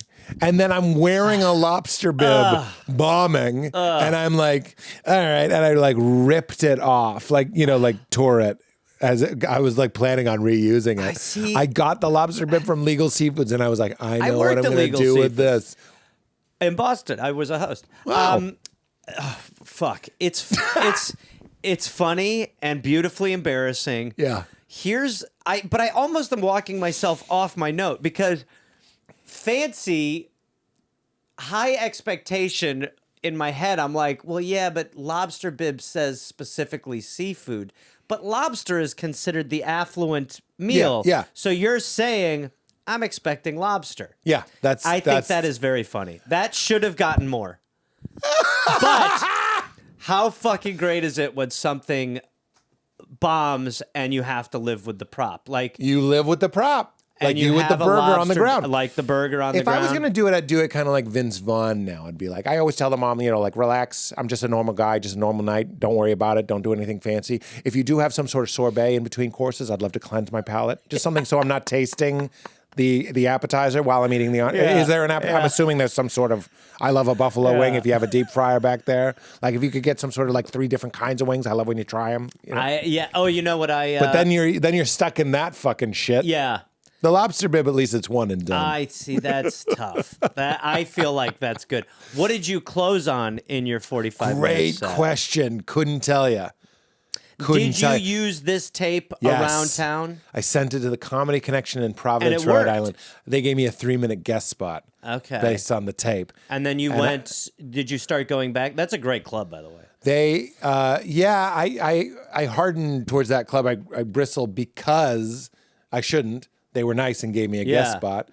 But then I went in the office. I've told this story before, but I went in the office and the manager, who didn't look up, she's like eating a Caesar salad or something. She literally goes, call us in 6 months, but doesn't say anything else. And I was like, yikes. But at that point, I was doing a lot of sneeze material. It was new material. I had retired the hour. Hysterical. I was doing new stuff. I was doing a lot of sneeze stuff back then. The culture had leaned into like allergy direction, so I was doing a lot of Afrin sneezy stuff. You know, big nose guy down the street. What's big nose guy like at a party? What's funny is, Keep him away dude, from the coke. I had done stand up again in. Sorry, what you said deserved more. No. I did stand up again in college, and I did it again. By the way, Sneeze. no, Oh, I did a bit. another 40 minutes Oh. of stand up. Rented a place. Did it in the coffee shop. Oh my god. Now it's everyone I go to school with. You're this. It's insane, is what it is. It is. It's insane. And I'm insane. No, I know. It's insane. It's insane. It's a little unhinged. It's I like everyone come. I'm going to do stand up. And it is the place being was packed. See, that's the being anonymous is very I know. very key for the beginning of stand up. I know. And you're I was going like, no, other everyone direction. come watch. Come watch me do my driver's test. It's crazy. And Okay. so I had an audio cassette tape of that set. Okay. And at one point, see, I didn't know this, but at one point they're warm. I kind of had gotten them laughing. And in fact, I don't even remember doing badly at either of these shows. Yeah. I had a good feeling about both Yeah. of them, which I'm sure it wasn't great. Well- but I did this bit about sneezing and about how some people hold in their sneezes and all that sort of stuff. But I was on a roll. What had happened was I inadvertently got on a roll, and now they're laughing more than the bit deserves because I had found a rhythm, and now Yeah. they're so happy, and the bit works. And I accidentally said, I said thank you in the bit, but it sounded like I was saying thank you to them, like, and thank you, and they all clapped. So then I'm listening to the tape back, and I'm like, that's a killer bit. I'm going to do it at the Comedy Connection in Providence, but it's not a killer bit. I just was on a roll. Yeah, you know what I mean? right. I didn't know Yeah. the difference. Yep. So I'm like, I'm just going to out of nowhere in a 3-minute set be like, some people hold in their sneezes, and I'm doing it, and it's the second time I've ever done it. It's pure death. Call me in 6 months. She was right. Yeah. Okay. I get it. I mean, I do. I think like it is like that's the thing is that it's so. So where did you start rolling with stand up? Was that in New York? Chicago. Oh, it was Chicago. Yeah, Right. Yeah. And that was when you started crushing. Chicago was the first place that I crushed, Yeah. where I was like, oh, okay, I'm going to be all right. And did any of that material from set one? Yeah, I can't hide. Can't hide, right. That became Ritter, my opener for a Can't long time. Hide. And then when I did Sneeze ever make it? Sneeze, never again. No. Sneeze got burned. Yeah, at when the you get comedy burned set. real bad, I can't do it. Yeah. Still talking about it. I'm like, I don't still do the sneeze. cheeseburger off the floor stuff, but just never caught fire. What was your first bit that you did that you were like, oh, I have a bit? It was about my dad always on the voicemail telling me the time where I lived as well. So he would always go, like it wasn't necessary for the time anyway. The voicemail did it, but he'd go, he lived in Wisconsin and I lived out here. So he'd go, it's 12:45 here, 10:45 your time. And I'd be like, and then I just, so like that worked That's very in good. its setup. And then I started, it was like, then he travels, it's Australia, it's 11:15 here, it's a Wednesday at 1 a.m. your time, whatever. And then I go, and then he was in a wormhole. So then at the end he was in a wormhole, and so what happened was it started with like a weird time, and then honestly, this is like I took ayahuasca, and then as I was done, I was like, I'm gonna put all of my experience into so then Wait, he's in the bit got updated with your ayahuasca Yes. trip? So then he was in space for the end. And so he's like, it's your dad, I'm caught in an intergalactic wormhole. I don't know what time it is. I could see the face of God in the stars right now, and he's bringing me closer, and he's letting me know everything is love. It's not even man, woman, it just is. And everything's love, and the connection between all of us, there's no space between us. It's completely invented. We're all Wow, one. yeah. If we do all of this, 1 a.m. your time. Like, it was like that at the end. Like, so it was like a long run of that. But that was over years, but that was the That's first. fantastic. That was the first joke, was like the voicemail time. That's what a great heightening of that joke. Very, very good. Yeah. It's funny that you say that. I just did ketamine, a ketamine sesh. And I kept going. It's beyond yes and no. It's beyond 1 and 0. Yeah. It's this other thing. Yeah. Very similar to your bit. That's making me want to. What did we talk about your ayahuasca last time you were here? Do you remember? I don't know. I don't think so. I don't think so either. But that when you experience that, just to give you a launching off, it's like you realize you're looking at the whole thing. Well, Rupert Spira, my favorite teacher, would say it's like we're wearing orange-tinted glasses because we see and experience everything through the 5 senses. So it's like we see, touch, taste, smell, hear. And isn't it just a funny coincidence that our universe is everything you can see, touch, taste, hear, smell? It's sensing and perceiving and thinking because that's what we do. So it's like you can't see ultimate reality like white snow through orange-tinted glasses. You'll only see orange snow. And when I was in that ketamine state, I was like, oh, it's like a joke, like trying to take this into the casing of 5 senses. And because I even asked it at one point, I was like, it's all one. It's so love. I get it. I go, can't I bring it? Can't I have this when I'm like walking around? And it was like, that's not what that is. That's what it was like. It's sweet that you want that, but that's not what it is. Is that fun? Oh, and I completely relate to that. Like, I do think it's like, that was really what my first experience with it was I was like, to your point of 5, it was like, oh, there's like another sense. Like, it did feel to me like, holy shit, there is another way of it. It felt like part of my mind worked in a way that had never happened before. Yeah. And nobody really prepped me for it. Like, everyone was like, it'll change your life. But I didn't really have any concept of what that actually meant. Yeah. And then afterwards, I was like, it's almost like, because I still take ayahuasca. It's like we're saying with new material. You'll never see the gains like that again. That first session, the gains in how I perceived and existed after that. Huge. Enormous.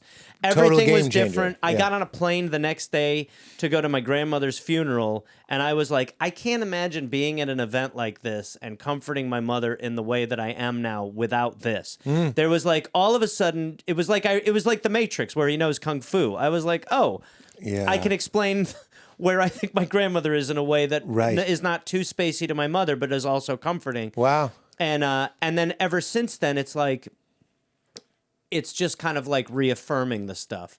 But that first one was just like an explosion of. Well, you didn't feel at all like you could have warned me? Because I've never done ayahuasca. This ketamine trip was further out. But you can't even grade these things, by the way. I came back and I said to Val, I was like, that was the furthest out I've ever been. And she's like, more than 5 MEO DMT. And I was like, right. Like, you can't think about these things like you can think about your breakfast. No, even when I'll go, even when like you'll do any hallucinogen, you cannot kind of get your brain into that headspace until it actually goes there again. And then when it comes back, then it's so you don't have it anymore. Now now you've turned it into a story, and it's worse than a dream. It's even harder to describe than a dream. And I always say this to Val. I go, just tell Pete. I always talk so far out. I'm like, tell Pete he's been there. Yeah. And that it's okay. Like, you have to be like, tell him it wants him to relax and that everything's okay. Because I know I'm going to forget. Do you feel like post something like that? Because I think like for me, it is at the end of the day, there's a lot of stuff and there's a lot about how you interact with others and everyone. But also there was just a real sense of calming comfort of like, chill out a little. Like, I think I really was, I don't even think I was out of my mind stressed, but I think after it, I was like, whoa, you need to really take it down a notch with what's getting involved in your brain. Well, one of the things that happened, I was with another person that was also doing it. And at one point we were just kind of like holding each other. It was very beautiful, really, really beautiful. I know that sounds kind of weird to Earth Pete. Even Earth Pete's like, I'm not really like snuggling my friends. Yeah. But it made the most sense in the world. Yeah. We completely merged. And then I was talking to him but I was talking to myself because I was just like, I just knew we were having the same experience. And the things I was saying, what a privilege to have lived a life where I got to tell my friend these wonderful things and also talking to myself. But it was a lot of like, you can trust it. You can trust it. Yeah. And I knew he knew what I meant. Yeah. What we were talking about was the fundamental essence of reality is trustable. And he's just crying and I'm crying and I'm like, you can trust it, you can trust it. Then we're laughing at how serious we are and stressed and afraid and confused we are. It was really, really, and I also kept saying, we draw the lines. To your joke, I was like, we draw the lines. Like, we're the ones that go, Gareth. Yep. Yeah, right. Pete. Yep. And then we would go, my friend's name is Sam, I would go, I'm Pete. And he'd go, I'm Sam. But when you're in the field within which everything exists, like a TV screen, everything on the TV screen is made out of these pixels. And when you're in the field of consciousness and everything, every sound, every feeling, every sight is made of the knowing of it. I hear my voice in that, then I hear his voice. The idea that we're saying those are two different things is the funniest joke you could tell someone. Does that make sense? I think that's where the relief of existence came for me. Like, because I was like, yeah, there is like, yeah, it all feels very real, very important, the stakes, but by the same token, it's important to recognize that I truly went into it being a full atheist, and I didn't think I would I'm not like, I have no organized position to my thoughts, but after that, I was like, well, there goes that. I mean, holy shit. I was like, fuck, I don't know what's going on, and I probably won't ever fully grasp it, but I don't think that the stakes of everything felt so high to me every day and so career-oriented, and then it was like, oh, you know what? It's actually... There is an interconnectivity that is so meaningful. And you know what else? I watched Monty Python, The Meaning of Life, maybe 2 years after it. And at the end, Michael Palin just reads off the meaning of life very flippantly. And I was like, well, that's pretty much it. Really? But yeah, it was just kind of just like, be cool, love everyone, and love every support, and and I was sort of like, well, that's pretty much what I think is like the idea of... And I even notice it still when you just, even in passing, try to have I mean, you more than me, but anybody who has people who like what they do, you get a very heightened version of appreciation at times. And the way that you can either not care about that or actually genuinely care about it and exchange appreciation in those moments is really, I think, is so important. And it's so easy to probably forget that, but I feel in like those times and in that way, like I genuinely do go like that. It doesn't fly through me ever. I'm always like, that means a lot. Yeah. That actually has real meaning to me. And, and I think like, that when you're fucking, whatever you're doing has meaning to someone, or when what someone does has meaning to you, when they tell you they appreciate it, or when you do appreciate it, that really is like what makes all of this so kind of valuable in a way. Right. I had that in my trip just whatever it was 2 nights ago, where it was like, it's all one, right? So let's just start with the idea that it's just one consciousness, and then it's split. And then one of the parts did something to the other part that the other part liked. Like it created this theater. And I was like, that's incredible. Yeah. Like it, for its own pleasure, wanted to like overflow and spill and split into billions and billions of things, and then goes around in engaging with itself and believing it. Because I was laughing. I was like, I told my friend, I was like, you're okay. And I go, if it's at all meaningful for equals to think the other is okay. Like I was like, it doesn't make any sense. Like, it's all the same thing. Like, it's all an octopus with puppets. Yes. And one puppet is going, you're okay. Yeah. But the theater and the majesty that it does work, that this one goes, really? That's a miracle. What a great little game to play, giving and exchanging love and gifts and joy and entertainment and falling in love and even getting fired. You're like, it's working. I had this image where I was like, everyone should win an Oscar for being them. It's a long ceremony It's already, a Pete. long. I mean, But I was like, even your enemy, take Yeah. someone you don't like. They could give a speech where they were like so convincingly your enemy that you're like, they played that part perfectly, and you're playing Gareth perfectly. The word was flawless. I was Yeah. like, everyone is flawless.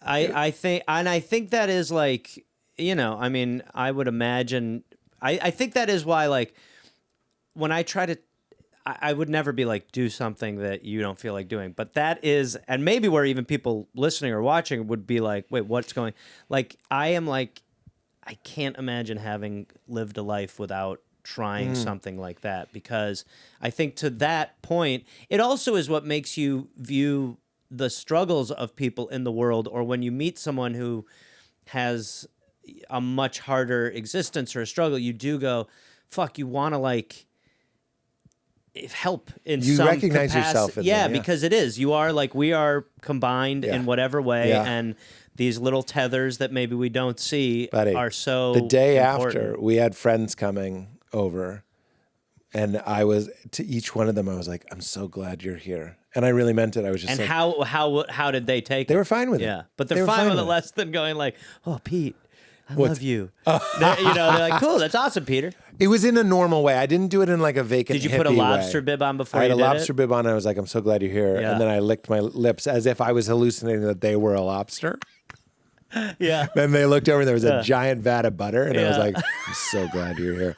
But it's those little niceties that you're like, why are we withholding so much? And, Yeah. and it's so easy. Or why is so much transactional and Yeah, for not- me, how can I negotiate this for me? Yeah, it just. I mean, I really do. I remember, like I said, the day after I went to the airport and got on a flight, and I was like, first of all, I was watching how much everyone was on their phones, and I was like, this is fucking weird. Yeah. Not great. And then I was also like, yesterday it took me like 20 minutes to go to space, and today it's taking me 9 hours to get to England. And I was like, it's bizarre. And it really was like, it did feel so much more. I don't know. I was just kind of like, the shell is what the shell is, the magic shell. Yeah.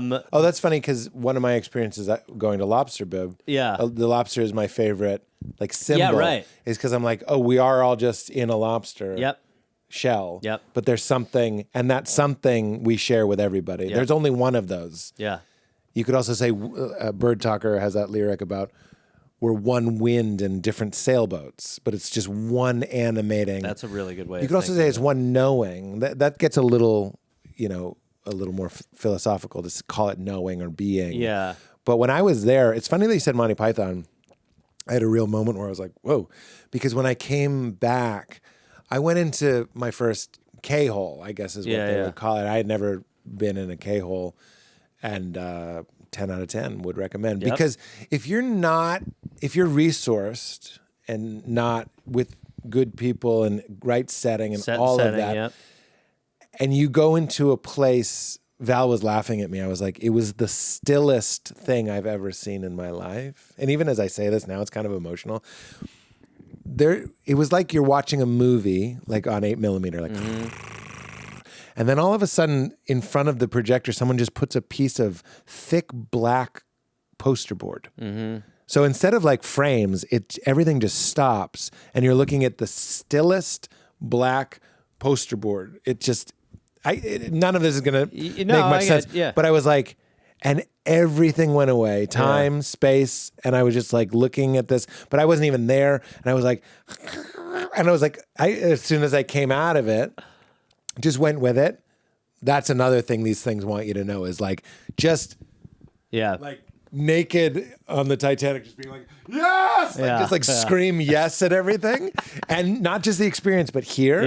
And I was like, yes to it. And as soon as I came out, I was like, I see why they call it a hole. It really feels like you're in Sucked outer in. space, sucked Yeah. in. And again, I know this is going to sound a little nuts, but I was like, you've never seen stillness. I guess you could call it a void. Yeah. But it wasn't frightening because I still was. Like, I was, Yeah, right. and the void was me. You And that's why I kept going, you can trust it, you can trust it. I was like, it was like, I'm going to take you as far from home as you can go, and you're going to realize that you are your home.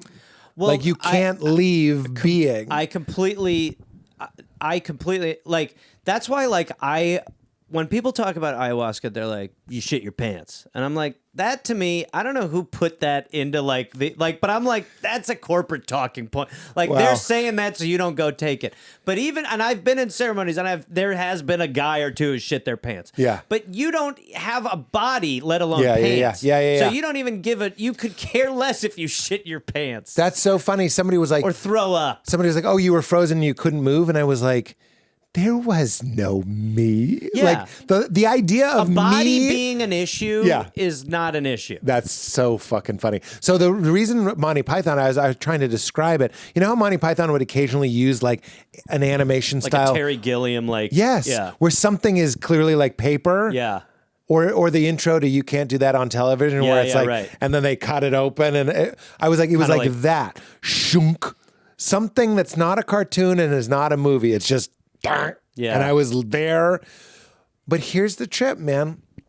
People were like, "Do you see things on ketamine?" And I was like, "You see that you're always right now. We're seeing something, Yeah. and that's fucking insane. that's man. almost like we feel like we're hallucinating right now. You are hallucinating right now. The way that I would phrase it, and I got this from Rupert Spira, is there's one consciousness and it's momentarily abstracting itself. So it's illusory. It's still real. Yeah. It's just not what it seems to be. Yeah. It's all mind. And that's what these substances show you, is it shows you, to make it semi-religious, it's like you can make your make your bed in the heavens and you are there, meaning God. Mm-hmm. You could make your bed in the depths and you are there, meaning you can't go somewhere without I am, and I am is the great thing. Mm-hmm. Yeah. And the I am can be outer space, or it can be me Here, and you yeah. talking, putting on shoes, taking a shit. You've never been apart from it. And that's why they say the great mystery is the most obvious of all things, and it's also the most secret of all things. Because when you have these like substances or awakening experiences, you just go, where could I go that isn't, to use Rupert Spira's analogy, where could we go that isn't on the screen? Where Yeah. could something in a movie go that isn't on the screen? Yeah. And waiting for enlightenment is like waiting for something amazing to happen in the movie. Like, oh, I'll be enlightened once I see a movie where a guy's like flying. yeah, All you need to do is recognize the screen.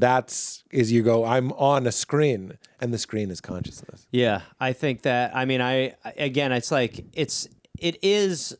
there are hints of it in things you read about or listen to before you delve into any, like, I wouldn't say psychic, but anything that puts you under and kind of does a little third eye opening.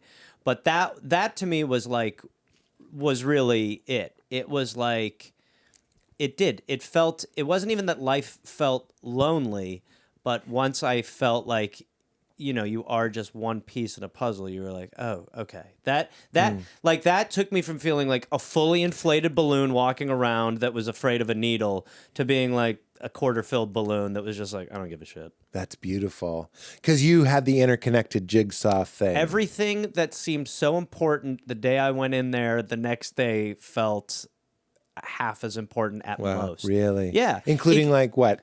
Well, I mean, honestly, like career. I mean, I really do think that like so much of my focus was on that. The people I loved, that had more meaning to it, but I loved everybody more. But my I guess, animus towards the machine of Hollywood or career, that I was like, always felt so frustrated by not being able to get a footing in it. I started kind of, and I think it has helped with my career now, because it made me go, I don't give as much of a shit. I mean, I like, even in my version of whatever this is, that's what I mean. It's like I still get a level of appreciation for what I do from people in a way that has so much value to me that if that is what it is, that's plenty. Yeah. Like the idea of greed, like I do think it's funny because I thought about you are so nice in the way that like I'll see you sometimes and you'll be like, oh, you've been gone forever. I'm so sorry. And I'm like, that to me is not an insult. Like that I never want to imply that you're touring too much or you're not or that whatever. a member of the community. But I think that is the reality, and I have no issue with the reality being like, dude, look, I'm gone all the fucking time because I am grinding out whatever this is. But the recognition of there's so much good that comes out from that even when you do get, because the truth is it never leaves you. You know, I'll be behind someone at the store and be like, Jesus Christ. It's not like, oh, that's done. I'm always happy now. And I really appreciate that person because it's just skin that just got separated. It's an illusion. I am like, buddy, that's 15 items. This is 10 or less. But you do go, your little world of this, if you do value it, I wonder why the people who have so much stress about it more than anyone. And then I go, well, my version of it is, you know, this middling spot where I'm very happy with it and very appreciative. And the idea of getting wound up or caught up in all of that is the ego, which the more I do this stuff is really the thing you're trying to just kind of release yourself of as much as humanly possible. I totally hear all of that. Yeah. And it doesn't, luckily, I have good friends like Mike Birbiglia that are like, Pete, like if you go, a good one would be, oh, this person does bigger venues. Yes. And makes more money. Yes. Well, that's really what you're saying. Yes. It seems like less work. Less work and more money. Yeah. And then Mike, and I'm so grateful to have friends like this. He's like, Pete, you tour and people come out and see you and laugh and you're good at it. Yeah. He's like, you have nothing to ever complain about. And I was like, I appreciate that. I wouldn't even say I do that for him, but I would if he, like good friends like that just go like, what are you talking about? He could do that for someone else, and I can do that for you, and someone else does that for me. Exactly. I mean, it is endless. Yeah. I mean, and the people who you meet who open for you, they are on, it's truly like what makes this business so bizarre is that it's kind of like ultimate ego gladiator. And so you have to like to say in this line of work, I want to like have my ego in check is really kind of like the strangest version of it. Well, it's like Coca-Cola saying, I want to have my sugar. I don't want to do too much sugar. Yeah, right. And you are Coca-Cola. You are but I sugar. actually think that paradox, and I could be deluding myself, I've chosen perhaps to believe that my job being my ego has helped me understand where it is. Maybe I'm full of shit, but I'm like, it is, and I know what it wants, and I know what it does.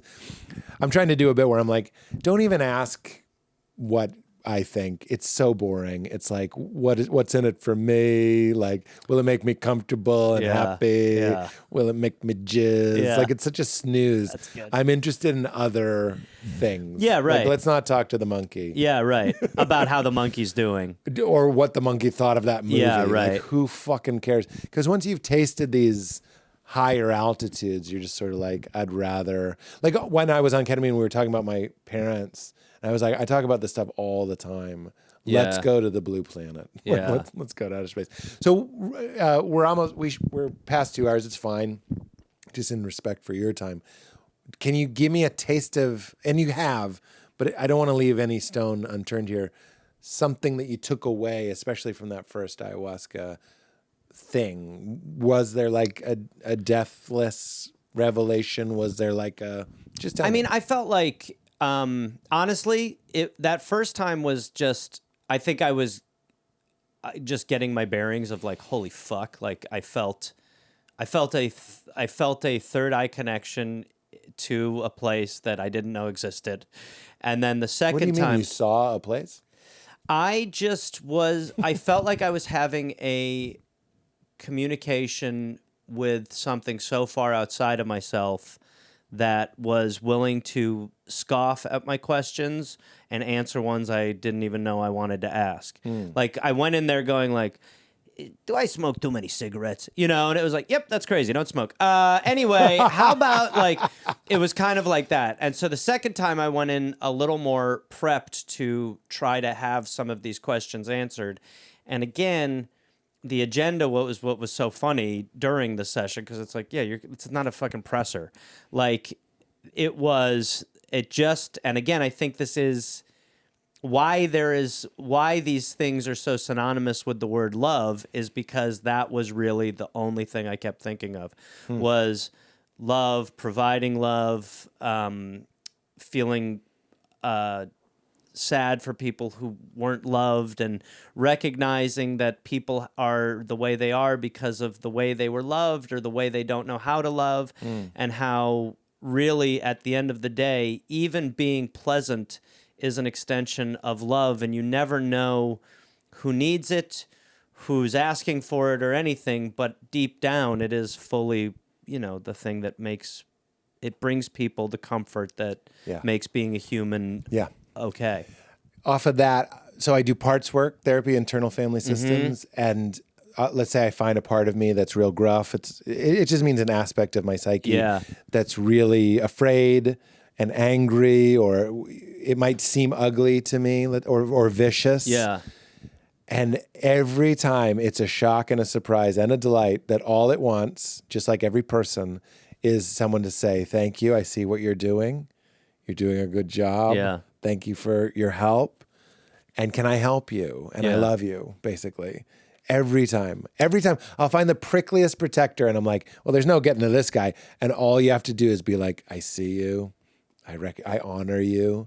It's like respect. And I had, and then I'm not trying to give you like a fucking whatever. I had a fucking stalker for a while, and it was the worst. It was so fucking stressful. It was like just debilitating in every way, And then as it sort of had slowed down, I felt ready to go take ayahuasca again, right? So as I'm doing it, it's not hitting me the same way. Like, it's very much like drink, wait, see. Like, nobody's going like, do another shot. Like, it was like, drink it, see. And I was dosing myself and going like, nothing's happening. And then the person I work with was recognizing there was like a block in me while I was doing it, which was very validating, and like being with this person, right? So this person then, in whatever way, I'm about to throw up, through like them kind of explaining to me what was going on. And when I threw up, it felt like I threw up that dark experience that had been kind of rotting me inside and out through, the actions of an outsider, but as well as how I was coping with it, like physically what it was doing to me. Literally felt like it came out of me. Then I laid down. Then it all started to take effect. And then it was like, what this person did to me was so horrendous and so unnecessary and unmotivated and inexcusable. I was like, I do feel bad for this person. This is something this person is going through that... a love or lack of it. Yeah. And they are working out something that was deficient. It's being taken out on me, but it went from like a deep hatred, which, again, it's like you can batten that hatch for as much as you try to. It still exists. But I was like, you are coping. And whether you're taking... and I never would have thought but that's of it what like I mean that. to these... Thank you for sharing that, because that's exactly what I'm saying is you have to go into these parts and be like, what the fuck are you doing? Yeah. Shut up. Yeah. And then you're like, well, that doesn't get you anywhere. Yeah. You just have to be like... Yeah, I was holding it inside, and that was really what purging it out felt like. Yeah, it was like, wow. let it fucking go. Wow. Yeah, that's a Mr. Rogers quote, by the way. Everything is Let love. it fucking go? No, love or lack of it. Oh, yeah. Yeah, Love or right, lack of right. it. That's very... And everyone's doing the best they can. Yeah, yep. Yeah, that's really beautiful. I'm glad you shared that. Well, I love chatting with you, Pete. Yeah, it's always You the are best. the best. And You're the best. I Look love at you hosting. No, you wrapped it up. Well, I mean... I liked it. We got to go. Katie and I have to do some ads after Katie's this. got to do some ads. We're going to do... Modern Mammals. We got to do a Rocket Money. It's not... We don't do Rocket Money We got to do anymore. a Rocket Money. I'm doing one just with... kidding. Well, can I bring... I should be able You to should bring do my your own ads. ads to shows. You do your ads. I'm specifically... I can book a couple side ads to bring on other people's shows. That's like Keeping Up with the Millers or Meet the Millers. Or Oh, whatever. right, It's like where your life becomes an ad. Yeah. Yeah, that's a thing. I'll bring my own. Like You can have some of our ads. do a Have a mindful. VITA COCO for the road. How long's your hair now? I just got a cut, so it's not that long. Short. You'll still love that. Okay. Modern Mammals. This I want to try. Yeah, I can't believe you riffed your butt off without that. Oh, you drank yours? I needed mine were to keep juicing, up with huh? the Reynolds. Come on. Well, I think you're the greatest. You're the greatest. I love you. I think you you're the know, greatest. I also yeah, I always have been such a fan of yours, so to be able to like chat with you is always a thanks, pleasure man. for real. Yeah. Well, you really reminded me, in closing, the one thing I wanted to say about love is Richard Rohr, my Franciscan father, who I love. I'm not even Franciscan, but I love him to death, spiritual teacher. He just loves people. And I've gotten to spend some time with him. And I've said this a million times, but all he does is honor people and reflect them back to themselves in a very ayahuasca, very ketamine way. And it's so simple. Yeah. And it's just, Gareth, I think you're so funny. I'm not trying to make you uncomfortable. I just think you're the real deal and you're a gift. And I appreciate you. I feel That's what he would say. Well, thank him for saying it through you, and I feel the same way. You're the best. So. Well, thanks for doing it. Would you say keep it crispy? It's just how we end.